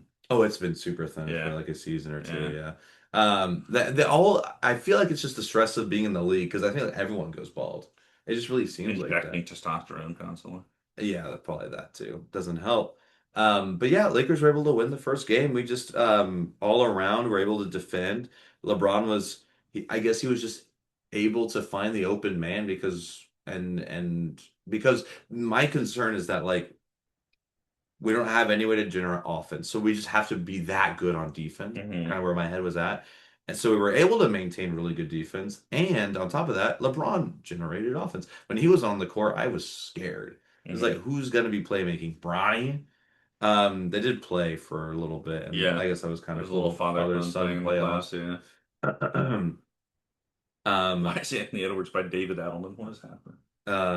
there's a challenge, I Yeah, think. but why is he over there? It's funny. I just Um, who knows anything anymore. yeah. But Who so who do I got? I mean, I mean, if this is the one we differ on, it makes a lot of sense. yeah, I It gotta really depends on the health of Luca and Austin Reeves. Like, I and think if Kevin they don't Durant. come back, I do think, yeah, I think Kevin Durant should be good for like game two I because we hope don't play so. till tomorrow. So yeah, Yeah. I hope he's back. I just I want all teams to be healthy, for obviously. sure. Kevin Durant comes back. Um, I mean, I still I gotta say Lakers in seven Yeah, it's fair. because I'm really holding out hope that we get on. If it'll be limited minutes to whatever it may be, if it's Luca or Yeah. it'd be Austin before Luca. I'm pretty sure. Yeah, I think Um, the soft tissue hamstring injury. It's also Rob Mahoney is a guy I like a lot that I listen to when he appears on podcasts. He yeah. talked about for Austin Reeves and Luca, like these injuries directly impact their play style. Like Austin Reeves is very drive to the basket, and the oblique is like I think it's like a rib thing, so it's Oh, like so that kind of contact. And of course, Luca with the hamstring doing the step backs and literally, that yeah. sort of thing. So. We'll see how they look. But yeah, assuming like the health stays relatively the same, Kevin Durant is back game three at the latest. I would say probably no Luca, no Austin Reeves. I would pick the Rockets. Austin and Luca come back by game five. I pick the Lakers. Yeah. It kind of depends on the health for Yeah, sure. but either way, like I'm happy at either team winning, because then we'll be swept Because by one the of Thunder. the But so the second no, but round. like it'll be cool though. It'll be fun though. No, it'll be sick though to watch that though. Speaking of Uh, let's quickly because there are a couple matchups we could preview and talk about. We yeah. don't know what the second round's gonna look like, but assuming our picks so Okay. far come to fruition, um, Thunder, Lakers, or Rockets, it's the Thunder. Thunder. And how many games? It doesn't really matter. We'll say five. Four or five. Four or five. We'll put Sorry. We're getting unhinged territory. we'll put some respect on their own franchise and give them a one game against the Thunder. Thunder at five, and then we'll take. We both took Nuggets and we both took Spurs. That's going to be a series right there. Yeah, I really want to say like Nuggets in seven. It's a series. It's That's it's seven. It's 7 games. Yeah, I think I would also say seven.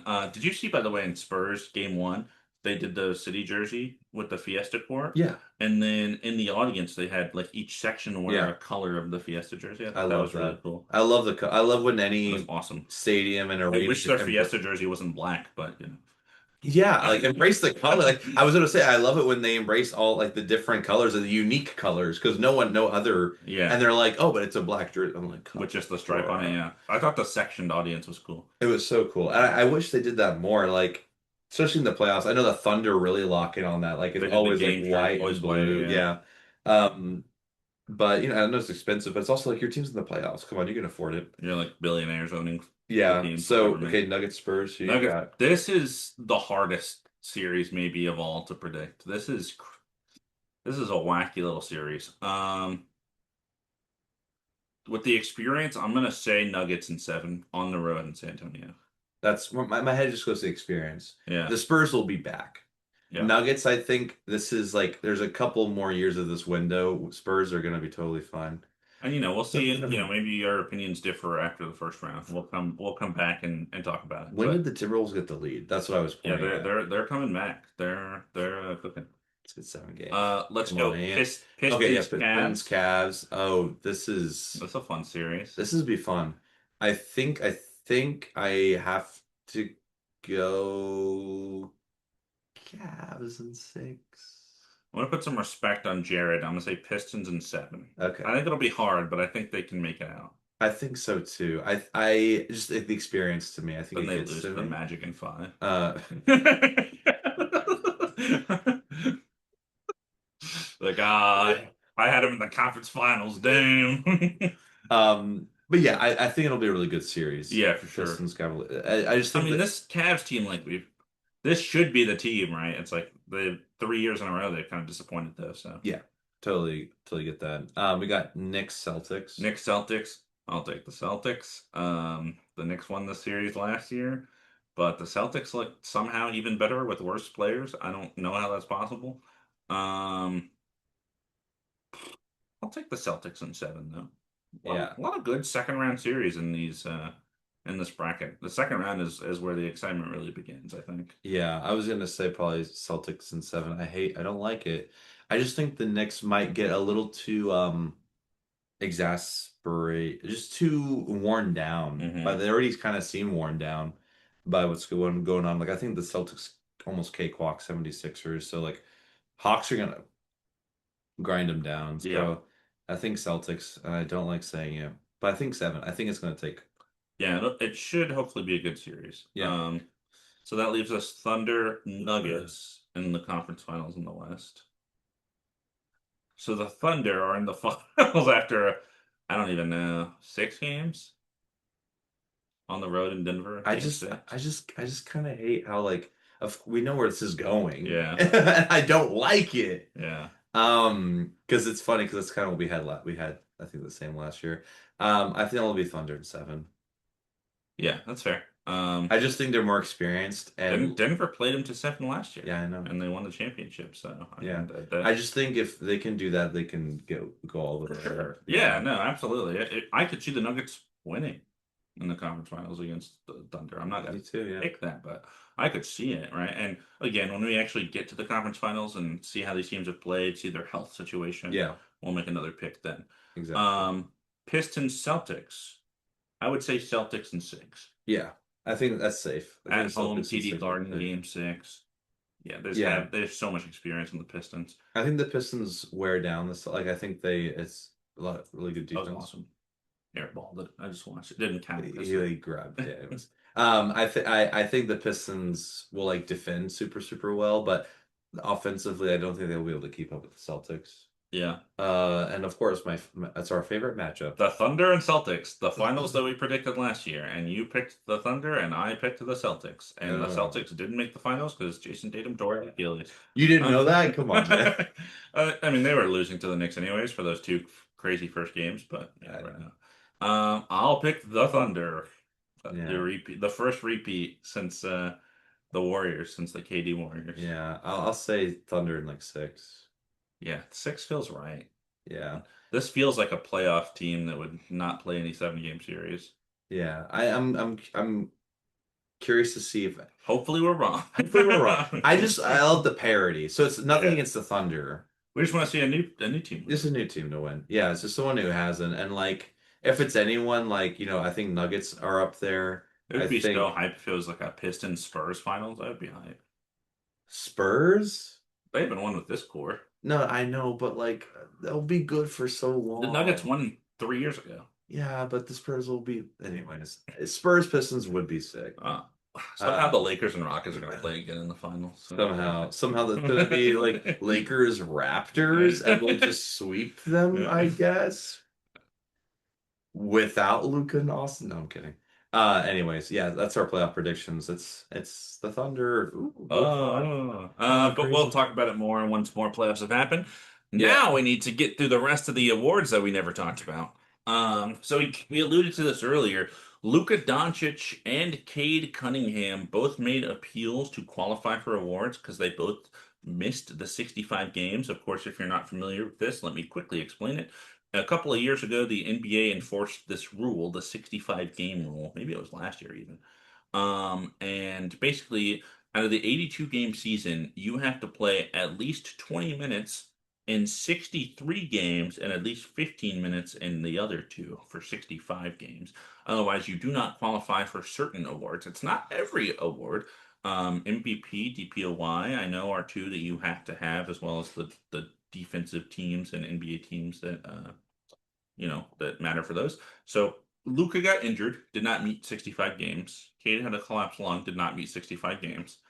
Um, Luca also missed 2 games in the middle of the season because he was going through a dispute with his wife, as we talked about on the pod before.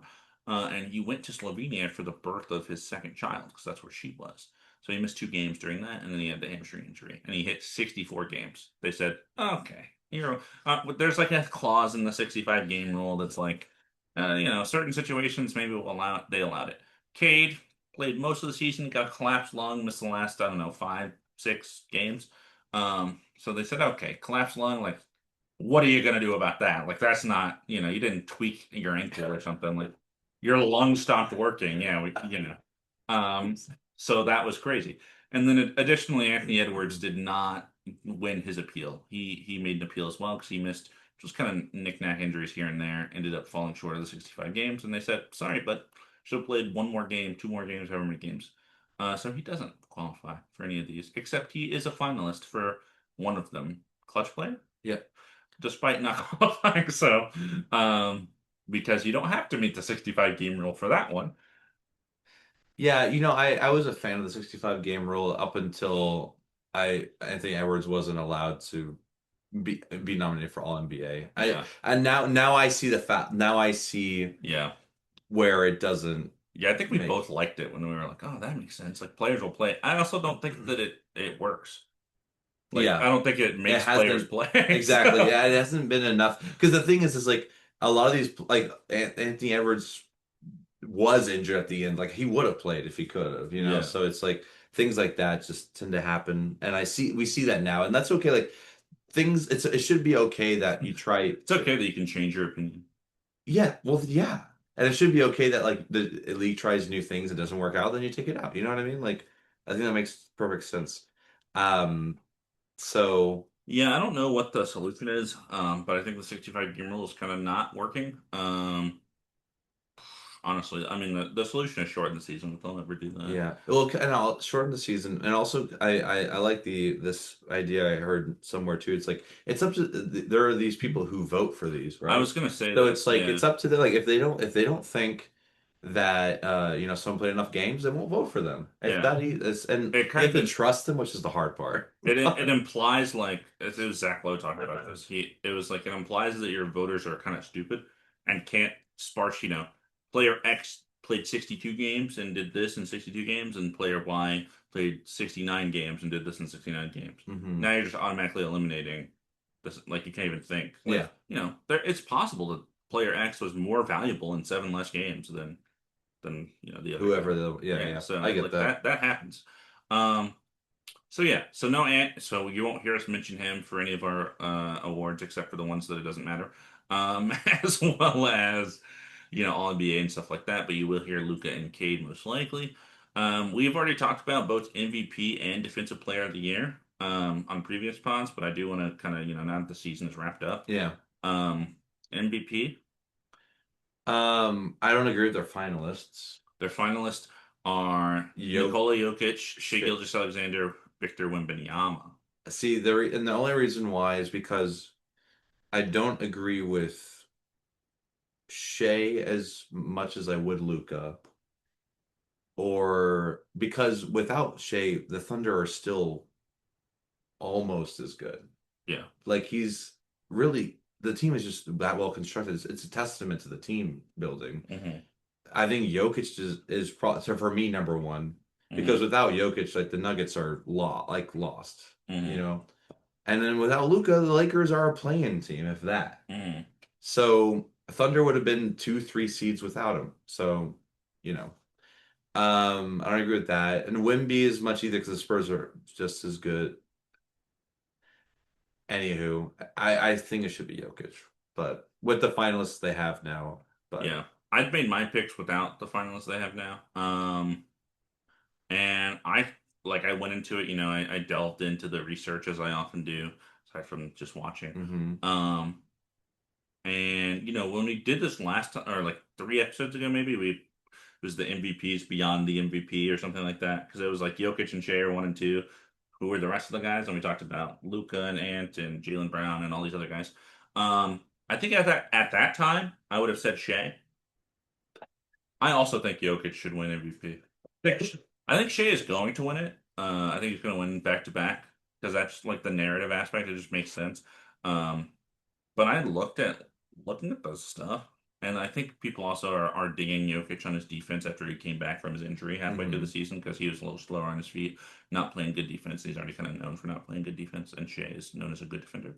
Um, Jokic led the league in rebounds and assists. Also averaged a triple double again, Average triple which double. is like normal now. Again, it's like average triple double, lead the league in rebounds, assists, and without him, the team is And they finished as the three seed in like a really competitive conference. yeah. Um, I just think that is what MVP should be. It shouldn't be just be like just because the first team is like they were on track to win 72, 74 games. mhm. It's like, yeah, he's the leader of that. But I have the stats, of course. yeah, please. 28 points. I'm gonna round decimals because I don't want this to take forever. 28 points, 13 rebounds, 11 assists, 57% from the field, 38% from three. Above Um, average. 17 attempts, shots, and four and a half threes. SGA granted the Thunder of 10 more wins, and he played three more games. Also, Jokic averaged about a minute and a half more per game, if that matters.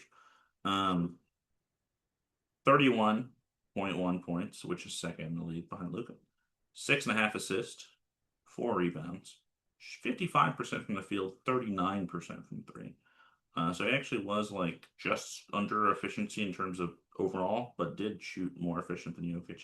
19.4 shot attempts, 4.4 threes. So like a pretty good effort from Shea's part. And I understand why people pick them because the win difference and stuff and the defense. But Yeah. yeah, leading the league in both rebounds and assist and still averaging 28 points. I mean, it was pretty clear to me once I kind of looked at that, and that was kind of jaw dropping. And then on my list that I made today, Hmm. I had Luca at three.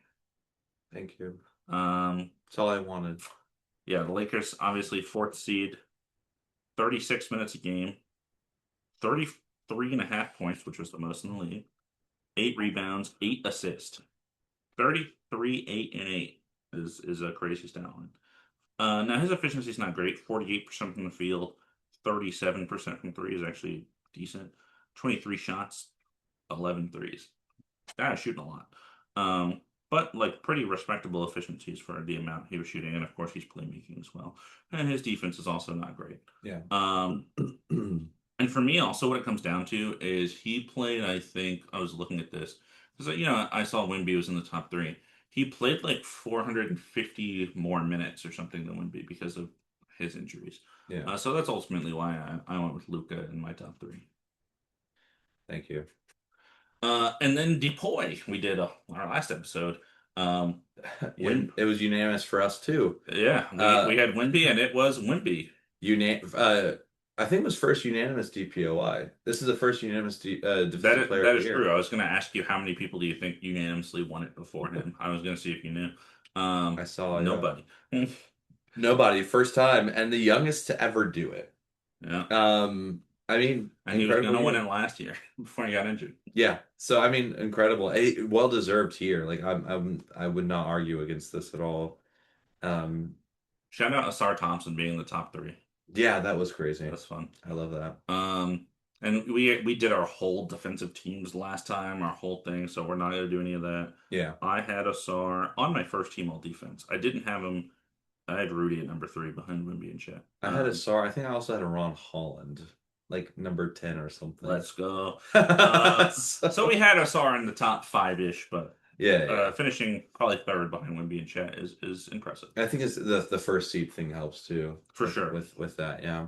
So we still need to go over Rookie of the Year, Most Improved Player, Sixth Man of the Year, Clutch Player of the Year, Coach of the Year, and then our All NBA teams and All Rookie teams. Do you have a place you want to start specifically out of these awards? Yeah, so I didn't do all NBA because I didn't know that we were doing that. Okay. So that makes it tough. Probably in the text I sent you, but that's fine. That's Mhm. I was switching. I had a It's yeah. basically the 15-man MVP ballot. Yeah, yeah. No, no. I mean, I won't have an order, but I can give you 15 players I think will Sure, sure, stay. sure. So maybe we do that last. Yeah. How about just do like let's just do like most improved player. Most improved. Okay. You want to start from three and go up? Yeah, let's do that. So at three, I put Jalen Duren. Okay. I think first seed Pistons. He was a first time All-Star this year. Just improved on so much and been like a very integral part of the Pistons and um is defying more expectations and more responsibility as well. So Hmm. I just think he should be considered. Yeah, that's fair. What do you got number three? Number three, I had Denny. Abdini. Ooh, number three. Okay. Yeah, I had Denny at three. Played about three more minutes than last year. Points per game went up about seven, so that's pretty That's a good. lot, yeah. And then he also had 2.8 more assists per game. He went from 3.9 to 6.7. That's So good. yeah, he is much more of a playmaker. His usage jumped about 6%. So not a huge usage jump from 23 to 29 for the improvement he made in scoring and playmaking. Only reason he finished at third for me is he kind of had a not great kind of last couple of weeks of the season, maybe last month or so. Interesting. Like I feel like he was really hot at All-Star break and he was an All-Star and like that was really fun. And the second half of the season he kind of petered out near the end there. So like his efficiencies were not great, Gotcha. anything like that. So that's why I ended up at number three for me. Okay. Who you got at number two? Number two, I had Jalen Duren. Okay. Um, Cool. yeah, I think Jalen Duren was a pretty clear number two. Like originally, I was like, man, I feel like I'm hearing so much about it, and like I don't like we love Jalen Duren. Through the Wire podcast on there, Summer League Vegas Legend. legend. Um, so he played basically the same amount that he did last year. But he jumped from 11.8 to 19.5 points. Wow. So he had like over a So 7 point much, yeah. jump. And he jumped about 9%-ish in usage. Nope, 7%, 16 to 23. I can't read. Um, so I think what it is for me is, the stats aren't going to tell you a story. I think the defense has improved. I think he was way too skinny when he came into the league 'cause he was really young. He came in Yeah. at 18. Now he's kind of grown into his body. He's kind of defending the paint well. The Pistons had a good defense. He's a big part of it. Of course, Asar in DPOY conversation finalist is part of it too, and Ron Holland and other guys like that, like you mentioned. But he's the paint protector, and that's a really important role. And the usage jump makes sense with my eye test because last year and the years before, he was very much your standard. I'm going to set the screen at the top of the key, and then I'll roll to the Yeah. basket. I'll take the lob, right? I'll take the short roll, maybe one post move. This year, it's a lot of kind of I'll say Bam Adebayo, Derek Lively, these kind of guys that will operate in the post and then they can do an additional handoff to a 3-point shooter or they can make the right read and the right corner pass. So he's just a little more involved in what they're doing in the offensive end as well. Which is why I think we've seen kind of those spikes in usage as well as in his points. I think he's just doing a little more than just like pick, roll, pick, roll. Like he's a little more involved. Yeah. Um, despite basically playing the same amount. It's a great reason to put him number two.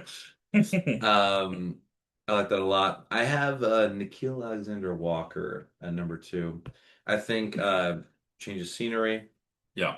Um, and also, the Hawks, I know like they're not as high as maybe like we would have thought earlier in the year, but they are number six. Mhm. He's just a bigger role and was able to live up to it and um just you just like what he has been able to do and like his path too to get there is he was on was it Pelicans then Blazers then Timberwolves just kind of part of these trade. It's funny. He was on the Blazers and they ever played a minute. Yeah, so I it's think he just was traded again before he ever yeah, played. so he's just part of The these. Jazz. He was on the Jazz too. Yeah, just part of these trade packages, basically. And then the Timberwolves really got to show off what he could do as a Hmm. six man coming off the bench. And then, gets his money, well deserved, goes to the Hawks, and just shows what he can do. Like, To also come off the bench, mind you. yeah. But then Trey Young gets traded, And then it all switches up. yeah, so it just kind of worked out for him. And I like him a lot as a player. So it's just that it was mostly like the narrative of like that path to get there, I think Hmm. should be, should be taken into account. And I think he's well deserving of it too. Yeah. I have an idea of who you have at number one. Yeah, number one, I have Denny Avdia. Yeah. Just because Because he's European. it's exactly why. Um, it's exactly why. No, no, just because without him on the Blazers, I really don't even think they make it in the play-in. I Hmm. just think he was just such a really integral part of what the Blazers were able to do this season. And you know, if Jalen Duren, like I feel like the other people I mentioned really shined in the system they were in, but like Deni Avdija is kind of the the biggest part of that system. Yeah, for Yeah, sure. so I just think that he deserves a lot of that credit for the Blazers making it to the playoffs, Yeah, he's even like if their it was best through the player. Yeah, play-in. yeah. So that's why I put him at number one. That's reasonable. Yeah, I think, he kind of falls for me. Maybe the reason I had him at three, he's kind of like Jalen Johnson-y in that, like, it didn't happen in one year. It like started happening last year, and now it's Yeah. happening more this year. So it's kind of an over time thing. But the guy I had at number one is what this award should be to Okay. me, and that is Nickeil Alexander-Walker. A guy that is just kind of playing like he went from nowhere, basically not playing much on the Pelicans, kind of thrown away by these other teams. Timberwolves, you mentioned, he makes kind of a name for himself. People start respecting him, and then he signs a bigger contract on the Hawks team, and just boom, out of nowhere, it blows up. I know you have some stats for you. Please. So last year, you know how many games you played last year? For the Timberwolves, Yeah, 82. 82. Played the whole season. 25 minutes a game. This year, played 78 games. Started in 71 of those 78. He only started in 10 of the Timberwolves games. 33 minutes, so I played about 8 more minutes. Um, went from 9 points to 21 points. A 12 Double point single jump. digits to double digits is Yeah, crazy. I made a 12-point jump this year. And not only that, this is what really impressed me. Last year, shot 44%. This year, 46%. And he doubled his attempts. He went from 7.5 to 15. And he's shooting more efficiently. And he shot 38% from three last year, 40% this year. And he went from 4.5 to 8. And then he upped his usage 8% from 16 to 24. So he just did a lot more and is also more efficient. Yeah. And he fits in perfectly with the Hawks identity. He's a good playmaker because he's not a traditional point guard build. He's more of a shooting guard build, but he Yeah. kind of plays a playmaking role usually. Exactly. Just 'cause, yeah, it almost feels like not that he's forced to, but that um well, he did when he needed to on the Timberwolves, but then kind of show that he can support that Yeah. by playmaking for sure. And then, of course, he's a great defender, and he's been playing great Yes. defense. Him and Dyson Daniels have been such a dynamic defensive backcourt for them all year. So that's why I had him at number one because he's just, he screams most improved player at me. I mean, I wouldn't be mad. I wouldn't be mad. Yeah. Okay, that's cool. But Okay. same top three. Great. Awesome. Great start. Where do you want to go next? This is Oh, now I have to choose. yeah. Oh goodness. Let me think of an award. Let's just go ahead and get Clutch Player of the Year out of the way. All 'Cause right, sounds this good. award's stupid as hell. Um, Um, I don't even know no. who the finalists are. I know you mentioned Anthony Edwards. I'll just give you my three are. Okay, Um, just go off. Yeah, yeah. or I'll just do three. No, just do all three. It's You fine. want me to do all three? Yeah, yeah, You sure? yeah. Go off. Okay. Um, three I had Cade. Okay.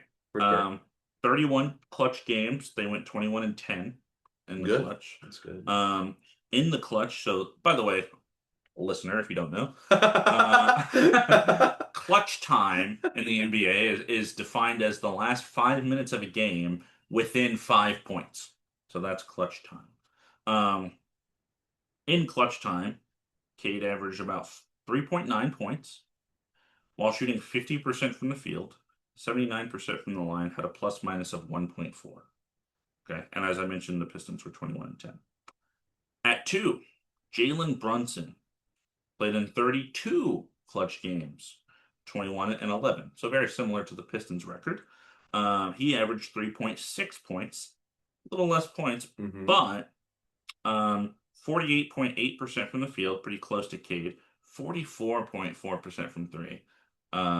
Is kind of what made him at two for me because you think of clutch, you think of close games at the end, taking that tying three or something like that. If you're shooting that efficiently, that matters to me. Cade, by the way, is shooting like 6% from three in clutch. Six. Yeah, Jeez. I will say Jalen Brunson did make a clutch three in the yeah. game today, literally. So He's very good at that. His plus minus is 1.7. That stat doesn't really matter, but just to give reference. And then number one is like super clear and super obvious. It's Shea. Yeah. Um, they haven't played as many clutch games as a lot of teams because they're the Thunder and they blow a lot of people out. Their clutch 27 clutch games, they went 20-7.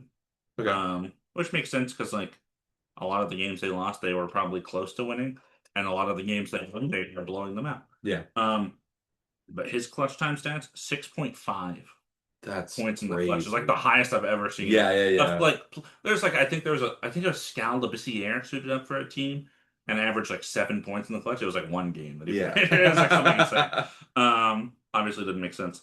And in the clutch, he was shooting 51% from the field, 35% from three, 85% from the line with a plus minus of 3.4. So, So his clutch stats were just like bonkers. yeah. Um, I do want to mention, because we're watching this, and a hard cut for me was Jamal Murray, who I think is a finalist maybe for the actual award. I don't remember. He's like 50, 40, 90 in the clutch, um, and averaging like 4.4 points or something like that. The Nuggets are just like, their record's like 20 and 18 or something in Oh, clutch it's like games. not the record. It's Yeah, so that's why I ended up cutting them because I was like, oh, this is like a 50% win rate, where the that's other guys not are like great. Yeah. way better. And obviously it's a team thing, but that's I did want to shout him out as an honorable mention. Cool. Um, who I had third, I had Tyrese Maxey. Okay, I didn't look up. I know he's a clutch player. I saw some clutch moments of him sure. this year, and someone I trust and has done in the playoffs and all that. So He is clutch. I had him. Second, I had Anthony Edwards because I actually watched him like Yeah, go crazy in he's the very clutch clutch. against the Clippers live, and that was just incredible for me to witness as being one of my favorite players in the league. So gotta shout him out. But number one, Shea Yeah, Gilgeous-Alexander. I mean. I didn't see those numbers, but it definitely felt like those were right. Like that that from what I've seen from the that little Thunder, elbow jumper, just like it is insane. And yeah, to be able to score 6 points in the last 5 minutes like that, and like to be able to be so efficient from like the free throw line too, is just hmm incredible. So yeah, clutch player of the year. Probably gonna be Shea's award. I think it's Shea, Jamal Murray, and Ant. I think those are the three finalists. I think that's correct. Yeah, I only had one of them, but we you live. you you picked you hey the one's probably gonna win it, so Yeah, you for get it. sure. Let's do coach of the year. Coach of the year. Let's do it. Just throw it in there. Okay, so third, Yeah, just give me your. Now you just give me your three. no, maybe okay, yeah, for sure. Third, I have Joe Mazzulla.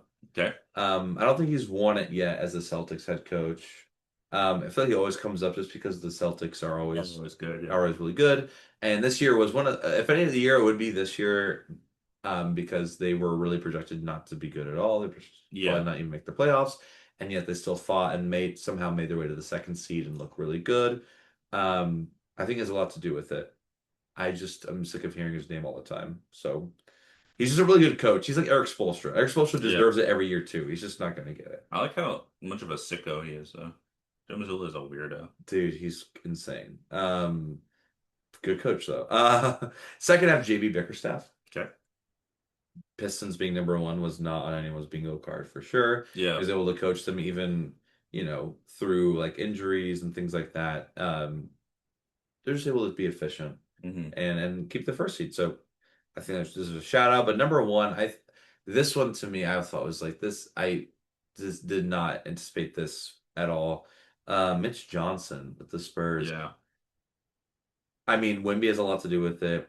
They have a lot of great players, but I mean, who would have thought they were the second seed? And now they're like a favorite with the Thunder. Yeah.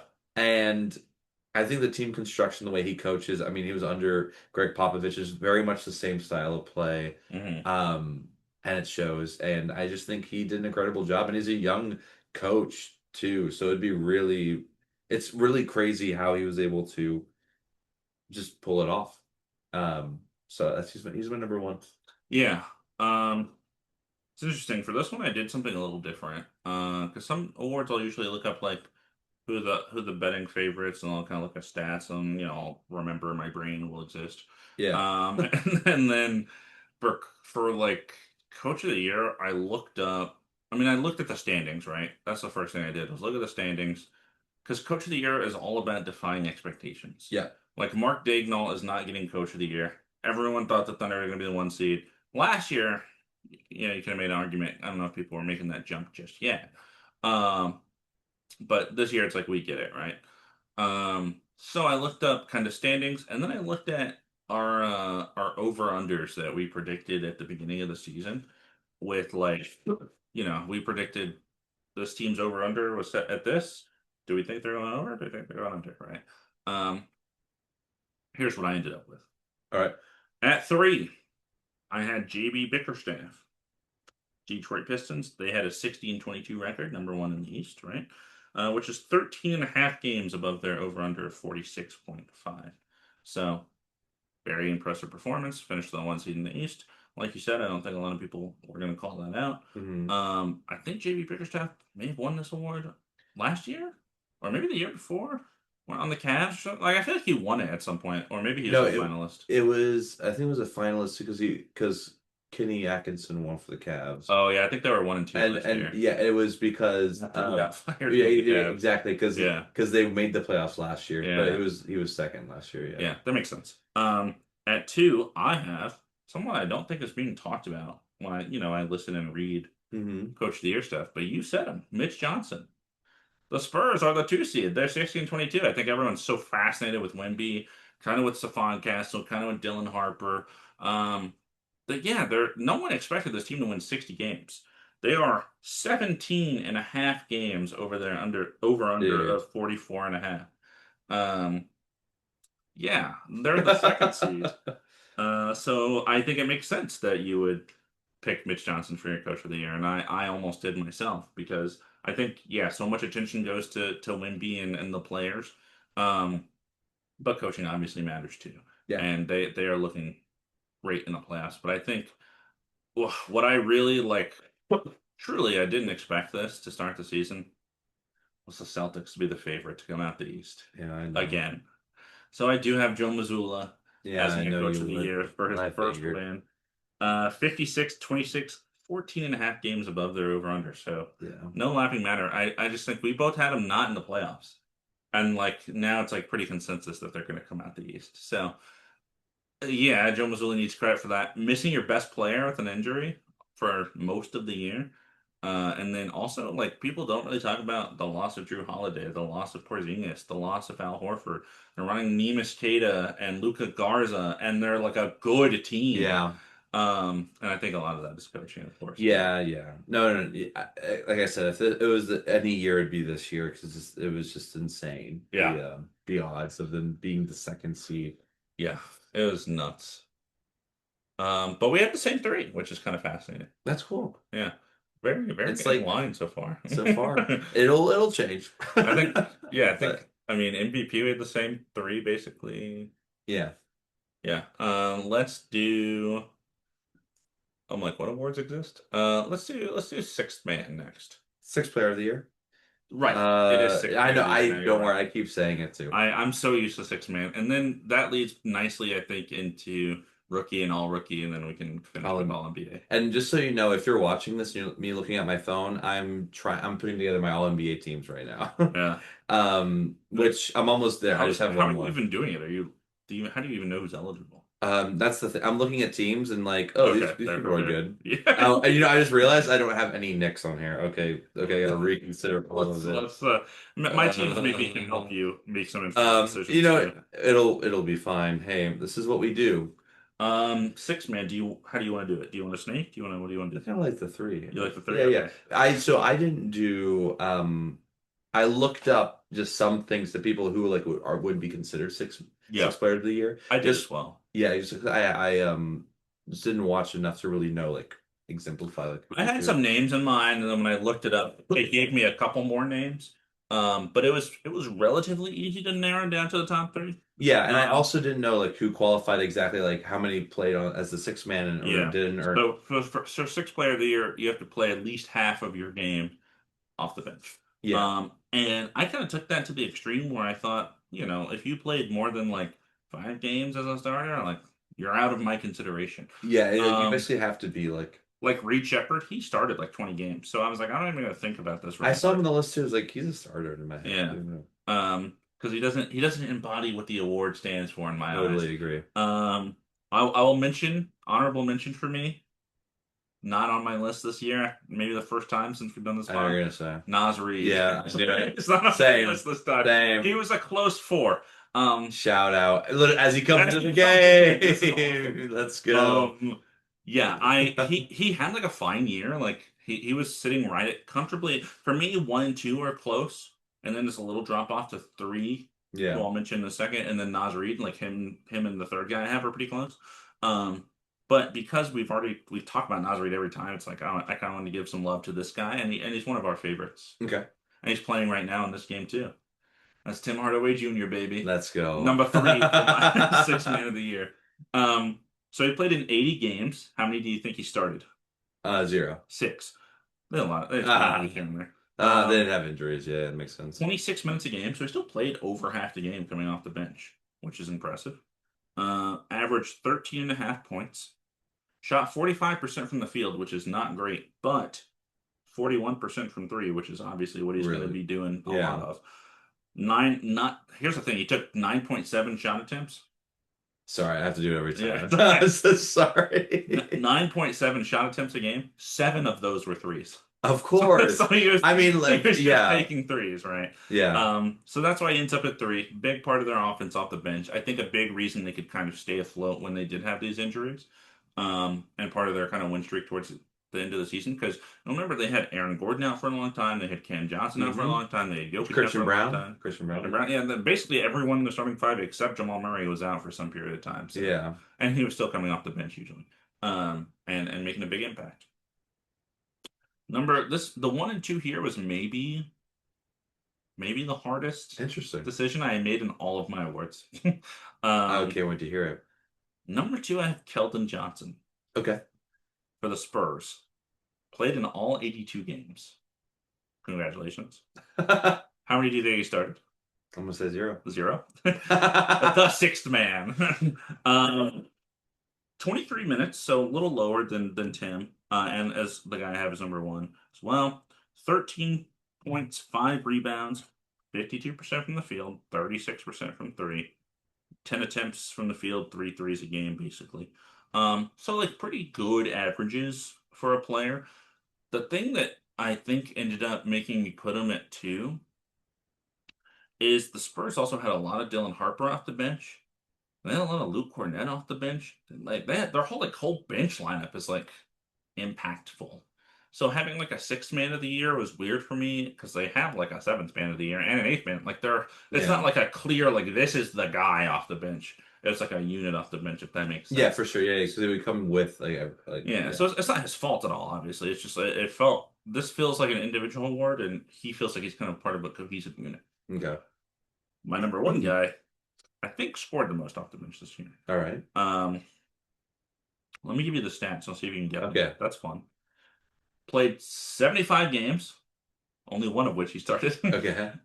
28 minutes a game. So that's way That's a more lot. than yeah. Yeah. That's four more than the half the game, and he's coming off the bench.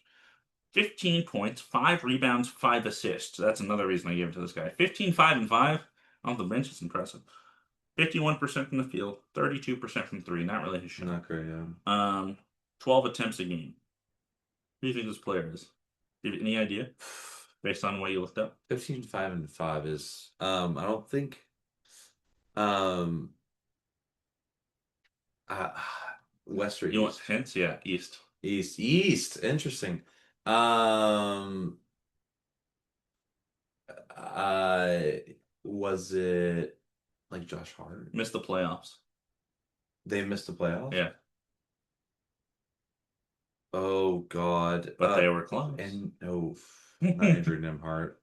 Um uh, no. Oh, Kobe White?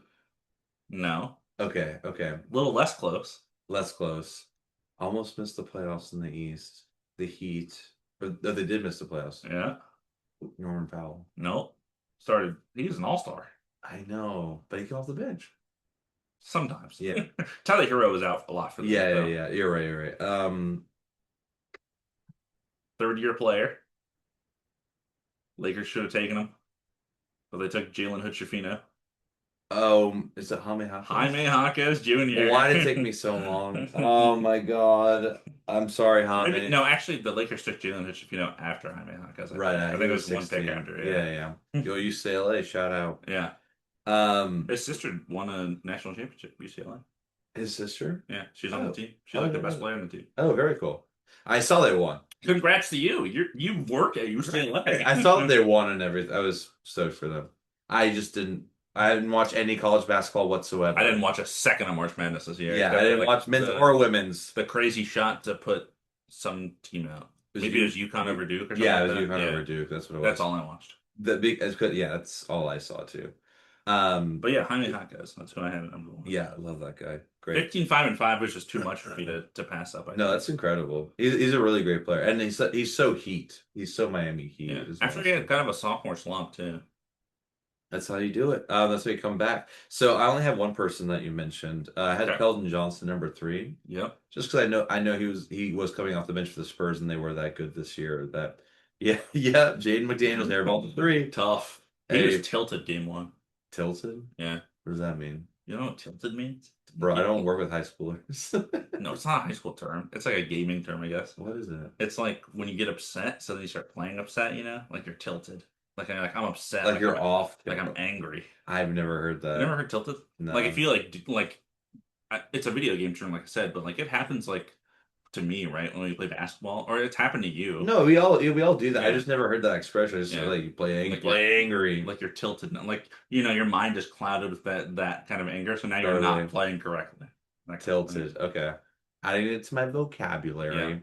So Keldon Johnson number three. Yeah. I actually had Isaiah Stewart. Yeah. He's student number two coming off the bench. I feel like he was a really big important part of like just being able to maintain that like physicality Yeah. that the Pistons like. It's a great pick. Only reason he didn't make my list, 52 games. Yeah, that makes Which sense. this award does not have the 65 game rule. It just these guys all played like 70 plus games. So Yeah, makes total sense. I didn't look into that, so that makes perfect sense. And I don't know if this guy qualifies either, but I just remember him like early in the season, just like going but you can vote crazy. for him because this award doesn't have the Sure, thing. So my vote. Hey, everybody. Hey, my remember that vote. suspension when he tried to kill the That's Hornets? yeah, all of them.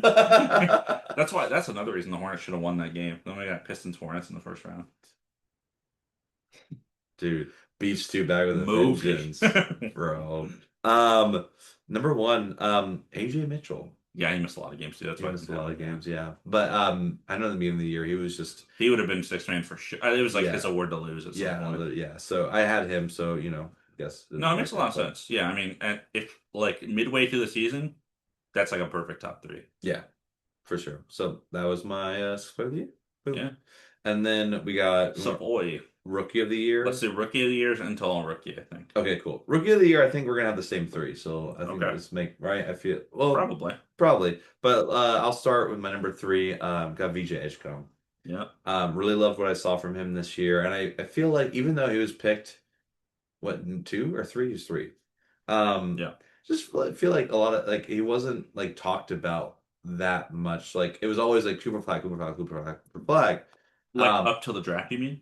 Yeah, Or yeah, yeah. yeah. And then even after, everyone just wanting to watch Cooper Flag, and I was like, I mean, I feel like his debut game, he had like 35 points or something. and that's when people were like, oh, maybe we should watch this VJ guy. And then it kind of dissipated again. Dissipate a little Yeah. bit, but came back again. Like, so I'm number three. Yep. Number two, I didn't. Not that I did. I can do stats as we climb if you want. Sure, sure. Are they? I got BJ at 3. Okay, yeah, let's do it. Yeah, if it matches up, let's go for it. So Sixers, of course, 45-37, Yeah, 7th seed in the East. He played 75 games, 35 minutes a game as a rookie. It's it's a lot. ton. It's a lot. Because of course they were out without Paul George for a long time. They were Mhm. without everybody. He took on a big role there. 16 points, 5.5 rebounds, 4 assists. Pretty good. 44% from the field, 35% from three. So not that efficient. But that's a rookie. Yeah. But you will take 16, 5, and 4. Yeah, Sure. absolutely. From your rookie shooting guard. Number two. Yep. Not that I didn't want. This was also hard. Yeah. 1 and 2 was hard. I believe that. I didn't want to put him here at number two. Yeah. I just felt like when I put Conca Nipple. Okay. when you're a specialist, you're really good at doing one thing. That's awesome. Yeah. And I mean, I think he was made the most threes He this made the most year. threes in the NBA. Yeah, as a Yeah. rookie is crazy. Yeah. And that is a testament to how good of a player he will become. Yeah. I just think he's a little one note. Yeah.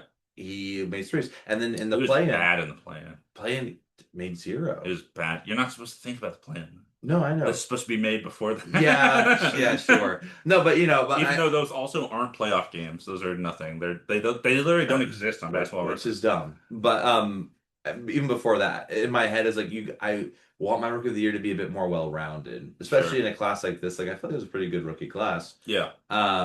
Just feel like yeah, I put him at number two. Yeah. I did not. Yeah, I figured. Number one, I have Cooper Flag. I just thought Yeah. it was the most well-rounded rookie, and Yeah. I know he had his slumps here and there, but like he had some really, really great games, and like could show off what he did, and like yeah, the Mavericks. See, out of all the He had like a rookies, 50-point game, right? yeah, out of all the rookies that are my finalists, he's the one that didn't make the playoffs, Hmm. or I know the Hornets didn't make the playoffs, but they Yeah, make the yeah. play in Sure. even. Um, I just still think that like the expectation of the Mavericks is to be like, hey, Cooper hoop. Right. And he did. I'm gonna call him Hooper Flag. That's good. I like that. It's kind of like you mentioned earlier. Let me remember who you said. I think, oh, because you said for Denny, for most improved player, he's like the guy, whereas the other two guys are not the guy. Yeah, Cooper is like the guy. He's like the best player already in Dallas, yeah. whereas VJ and Connor are kind of supplementary. So I understand how you got there. I did have Cooper at two. Hmm. Mavs being 26 and 56 certainly don't help. Um, 12th seed in the West is tough. And that's not something you think about a ton for rookies, but it does matter. 70 games, decent amount. 33 and a half minutes, decent amount. Hmm. 21 points, it's a lot for a rookie. Yeah, 7 rebounds, 4.5 assists, pretty good. pretty good. 47% from the field, 30% from three, not really in his bag Yeah. at the moment. 17 shots a game is a lot. Con, my rookie of the year, my goat, Con Kniffle. Okay. Uh, It's a great one to start. Okay. Hornets 44 and 38. They were technically the ninth seed seeding wise prior to the play-in Hmm. elimination. He played 81 games. Awesome. Yeah, he played a ton. 31 and a half minutes, 18 and a half points. He scored a lot. 5 rebounds, 3.5 assists, 48% from the field, but 43% from three, most threes in the league. Crazy. Um, he took 8 threes a game and shot 43%. It's super impressive, and the contributing, not that like the Mavs sucked, the Hornets also sucked, but a little less. It was the fact that what he was doing was part of why they were winning. You know what I mean? He fit into that system Yeah, perfectly. and kind of using your point against you. Not that I'm like What the hell? arguing with No, I'm you, kidding. Yeah, yeah. but like Cooper Flag is going to be the better NBA player. He's going to win All Stars and other awards. This is like I want to give it to Con while I can, you know. Oh, for sure. Like he's not gonna win. He's not winning an MVP. Like I could see Cooper Flag eventually getting there, you Yeah, yeah. I know. mean, I would love to see that. I'd love to see the growth. But like, Yeah. and I totally get it though, for sure. I'm not Uh, mad if he wins. I still have time to pick him before he becomes a bad person because he's a Hornet. So Oh, God. it's only a matter of time over there. I Go mean, young so and far it only pro. seems yeah, because like if you start somewhere else then go there, you're fine. But if you start there, I mean, Terry Rozier, Lamelo, Miles. Next year it's gonna be like Brandon Miller's not paying child support or Oh something, God. something like that. I don't even know if he has a child. I was gonna I was trying to think say, of a crime that yeah, hasn't been committed yet. tax evasion. Hard, every NBA player, I'm sure. I'm sure. Um, but But yeah, I figured when I was doing this that you would pick him for Rookie of the Year, yeah. which makes perfect sense. Is And if that he wins, is, I'm not is gonna that a be me mad. take? Is that how I work? I I read me think like a book. you did the more impressive stats, and I knew Yeah, Conkin had the impressive, the but threes were crazy. yeah, and Um, I mean I'm stoked for him. yeah. I get that Shout out Cooper Flag wearing an undershirt. Love us an undershirt king. absolutely. Uh, all rookie teams. So I had Con, It's just Flag, 10, right? VJ. Yes, just two Oh, thank teams. God. Okay, So I did a fun thing please. because I think it's possible you can argue 4 and 5 with some guys I have on second team, but I went the top five picks. So I went Con, Flag, BJ, Ace Bailey, Dylan Harper Oh, as all okay. rookie first team. Okay. And I think most people have Dylan fourth and Ace fifth or sixth. A lot Yeah. of people have Ace on the second team.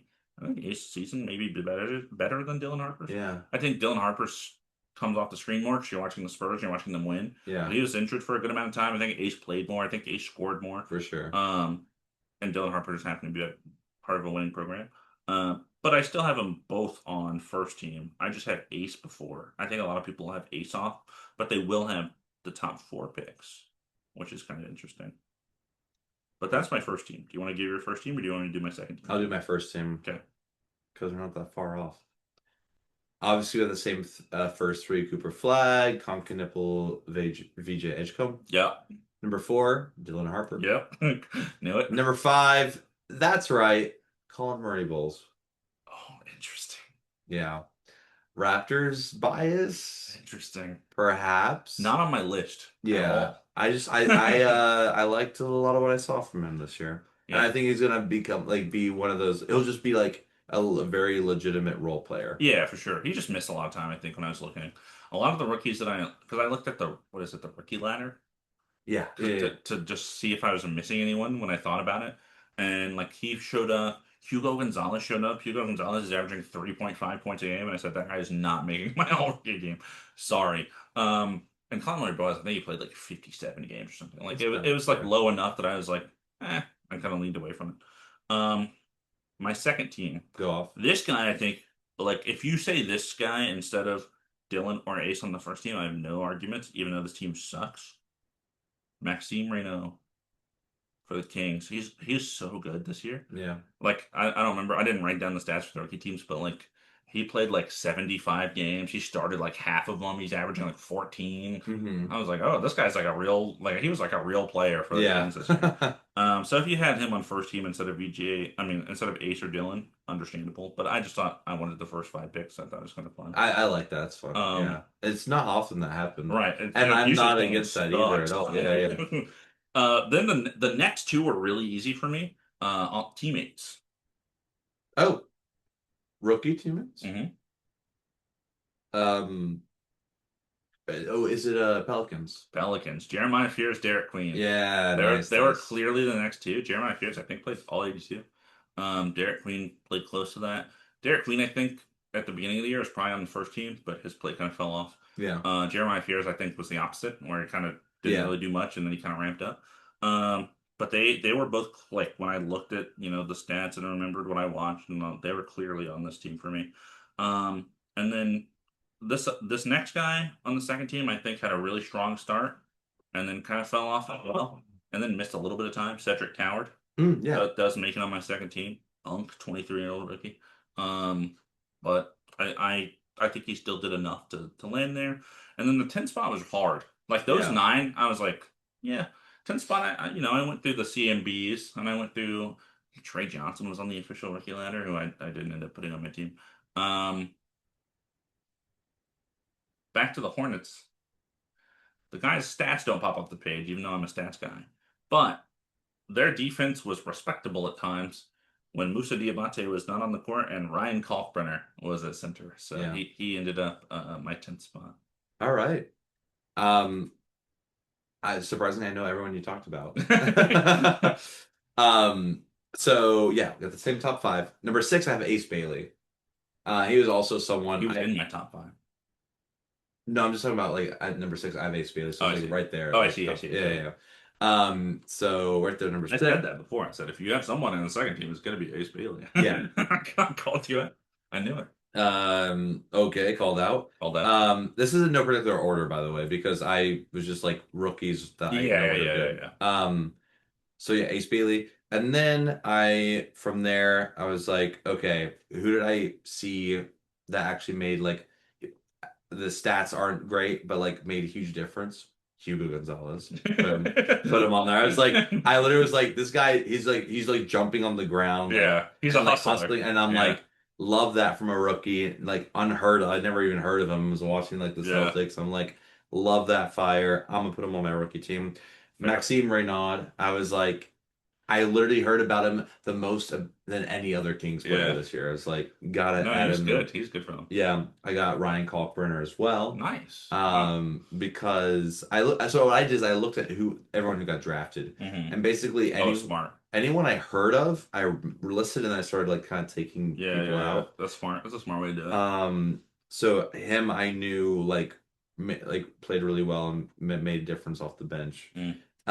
And then I last put Jeremiah Fears, mostly because how much you love Jeremiah Fears, and I I was like, the little Westbrook. I know they don't play exactly similar, but close enough that I'll hold on to it forever. yeah. And what I liked from like the little bit I saw, I don't know if I watched any Pelicans games, Yeah, but I did watch like, you know, parts of games and highlights and stuff, and he was great. yeah. So He's a lot of it fun. was a good rookie class, I think, this year. Yeah. Yeah, yeah. I mean, I'm excited about a lot of of those players we just Yeah, mentioned. I had Trey Johnson. He was like the one of the last ones I kind of Hmm. took off. Like I think he's like gonna develop Yeah, I think and he'll be a good role player in the league yeah, for sure. He just didn't like he was too spotty, I think, his rookie year. yeah, Um, totally. yeah. All right. All NBA. All And then NBA. it'll be midnight and then we'll be done. Yeah, so I think I'm good. I can go team by team if that's helpful for you. Are you gonna go team by Like team? I can go first team and then you Oh, can for kind of sure. like say like get to kind of be like, okay. Yeah, let's do that. Okay, first team. I think four of them are locks. Okay, Jokic, Shea, Luca, Wimby. beautiful. My top four Locks too. on first team. Great. The fifth spot is up for debate. Okay. And I went through five different guys and I ended up with a player I never thought in a million years I was going to end up on first team. Okay, I have an idea, but okay. Okay. Who do you think it is? I'm gonna say Jalen Brown. That's what I first put. Yeah. That's what I was like, this is the clear pick for me. It wasn't Jalen Brown. Okay. After I looked at some more stats and remembered more, thought more. What are the best seasons in this player's career? This player has a good career when healthy. Long career? Oh, I know who you're gonna say. Kawhi Leonard. Yeah. Yeah, he ended up on first team for me. That is talk to me. Talk to me. Because I have them, but it's Yeah. not first team. Dude, he averaged like 28, 7, and 5 on like 50, 40, 70 The whole something. year? Yeah. And he played like 68 games. And obviously, he's a really good defender. He had a really good season. And he's really efficient. Yeah. The issue that I ended up Jalen Brown moving down the second team as well as some other guys we can talk about in a bit. Yeah.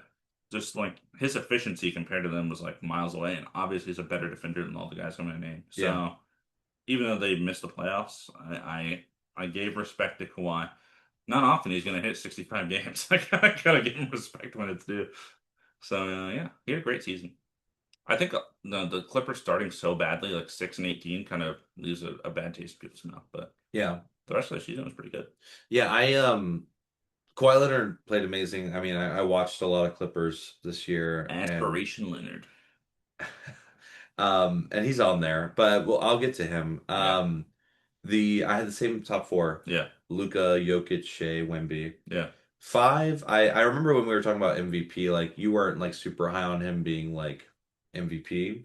But I put Cade. yeah. It makes sense. Yeah, I was just like he was just able to do so One much for seed the holds a lot of Pistons, weight. and then the one seed, just thought he deserved it. Especially now that he qualifies too, it was like just well deserved, and for first team especially. And then second seed, we'll see some differences, I'm sure. Um, You want to go or do you want me to go? you should definitely go, Okay. just so I get an idea of like what's not crazy and what's Yeah. crazy. That would be great. So Yeah. here's what I had on my second team. Okay. Cade. Actually, I'll say in order because I try to do it in order. Yeah. Jalen Brown. I demoted from first team to second team. Okay. You can make a case for first team being the main reason or one of the main reasons the Celtics end up as the 2 seed, despite Tatum being out of the year. He had a great season. He had like a ton of shot attempts and then wasn't that efficient, but it worked. So he's there. He's a good defender too. He's not Kawhi level, but he's also not Jalen Brunson in Yeah. terms of defense. Then I had Cade, so that was my six, I see. seven right there. So those were my other two guys I was really between for the first team spot. And then I used to have another guy here that I'll get to in a sec. But in my eighth spot, but on second team, I had Kevin Durant. Kevin Durant was like almost 50, 40, 90, and had like 26 points a game. I was like, oh wow.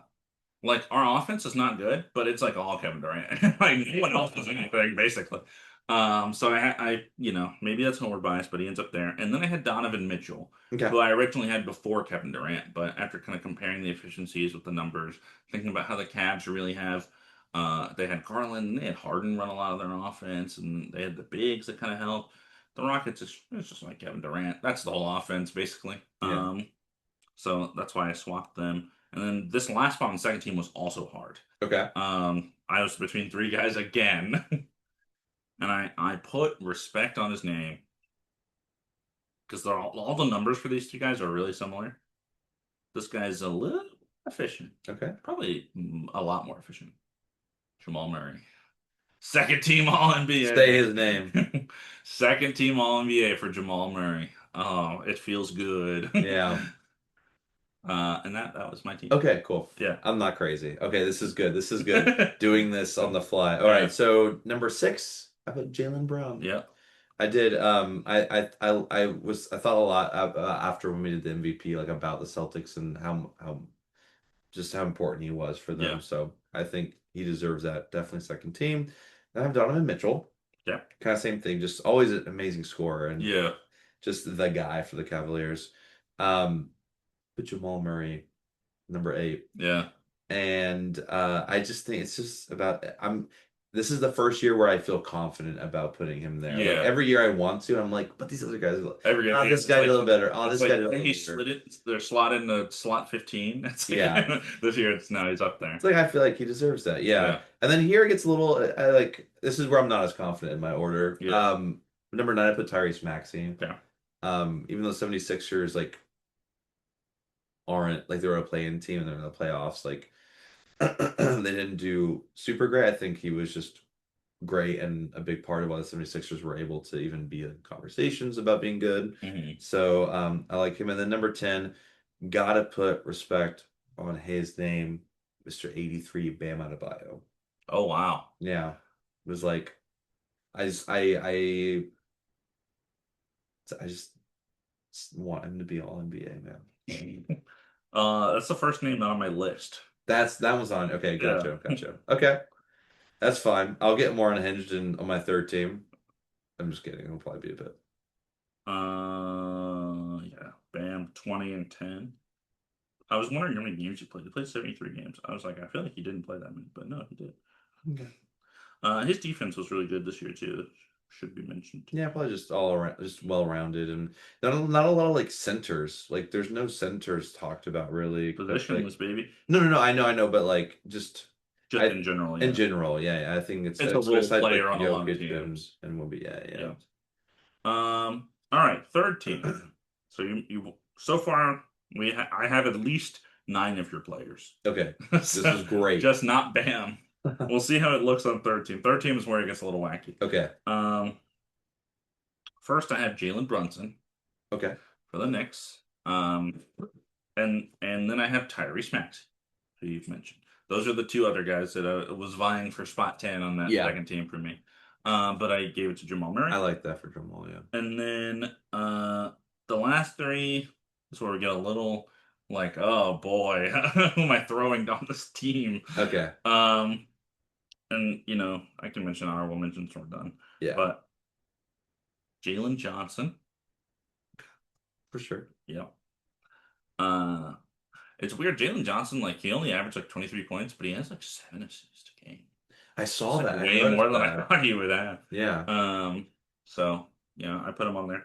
Um, I gave love to Karl Anthony Towns. Schlepped him right on the third team. Two Knicks on the third team. And then I also have number one seed, not the Thunder, not putting Chet on my third team. Jalen Duren for the Pistons slots into my last spot. Which cut off guys like Chet, which I was never gonna put because I'm just not I'm just not there. Yeah, it is so I team. know your team is great, but like you did not do enough to make one of the 15 best player in the league spots. Um, And then the only other player I really considered for any of these spots was like that we haven't mentioned already, Scotty Barnes. Yeah. He kind of fell off for me. But that is it. If Anthony Edwards is on this list, he probably slots in second team pretty clearly, I think. Yeah.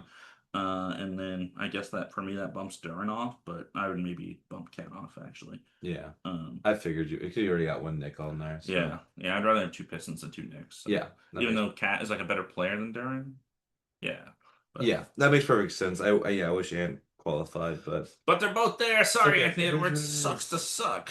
Sucks to What's miss funny about stuff. Wimby when you look at Wimby's list, his basketball reference, you know how many games it says he played this year? 65. 64.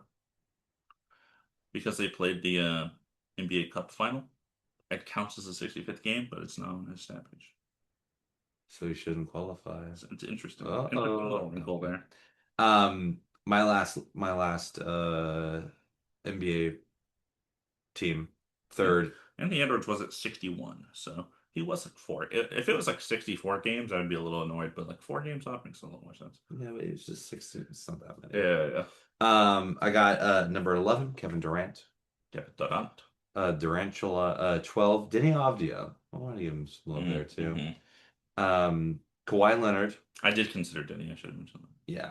Kawhi Leonard, Jalen Brunson, and Cat. Those are my last. I had like two. that. So like, You're oh, like, I got no I got Knicks. no Knicks. I gotta add these Knicks. So I added. I was like Brunson, Cat for sure. Yeah. I considered Bi, and I was like, wait, Scotty Barnes is there. What? Anyways, I considered this in the span of this podcast. Right. Um, but Not that's not it. too different ultimately. So it's Bam Adebayo, Jalen Duren. That was a difference. Yeah, which I understand Jalen Duren And you over didn't have Bam. Jalen Johnson. I did not. I had Denny. And And Denny, yeah. who did you have? Oh, Denny. Yeah. Yeah. So that was it, I think. Yeah. 13 and 15. I think that makes perfect sense. Yeah.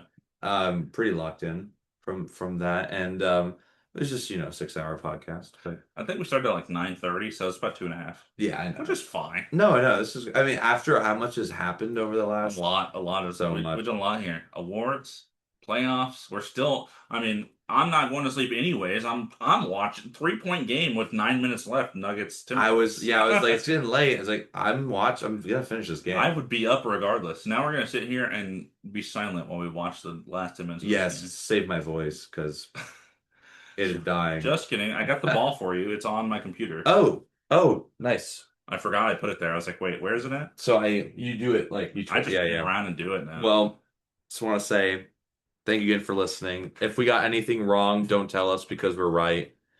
Agree with everything they said. Yes, and Hopefully my facial hair will go back soon. it will. I will Uh, make sure. Just want to say thank you again for listening. I'm gonna take the shot right now because that's what we do, That's what we did.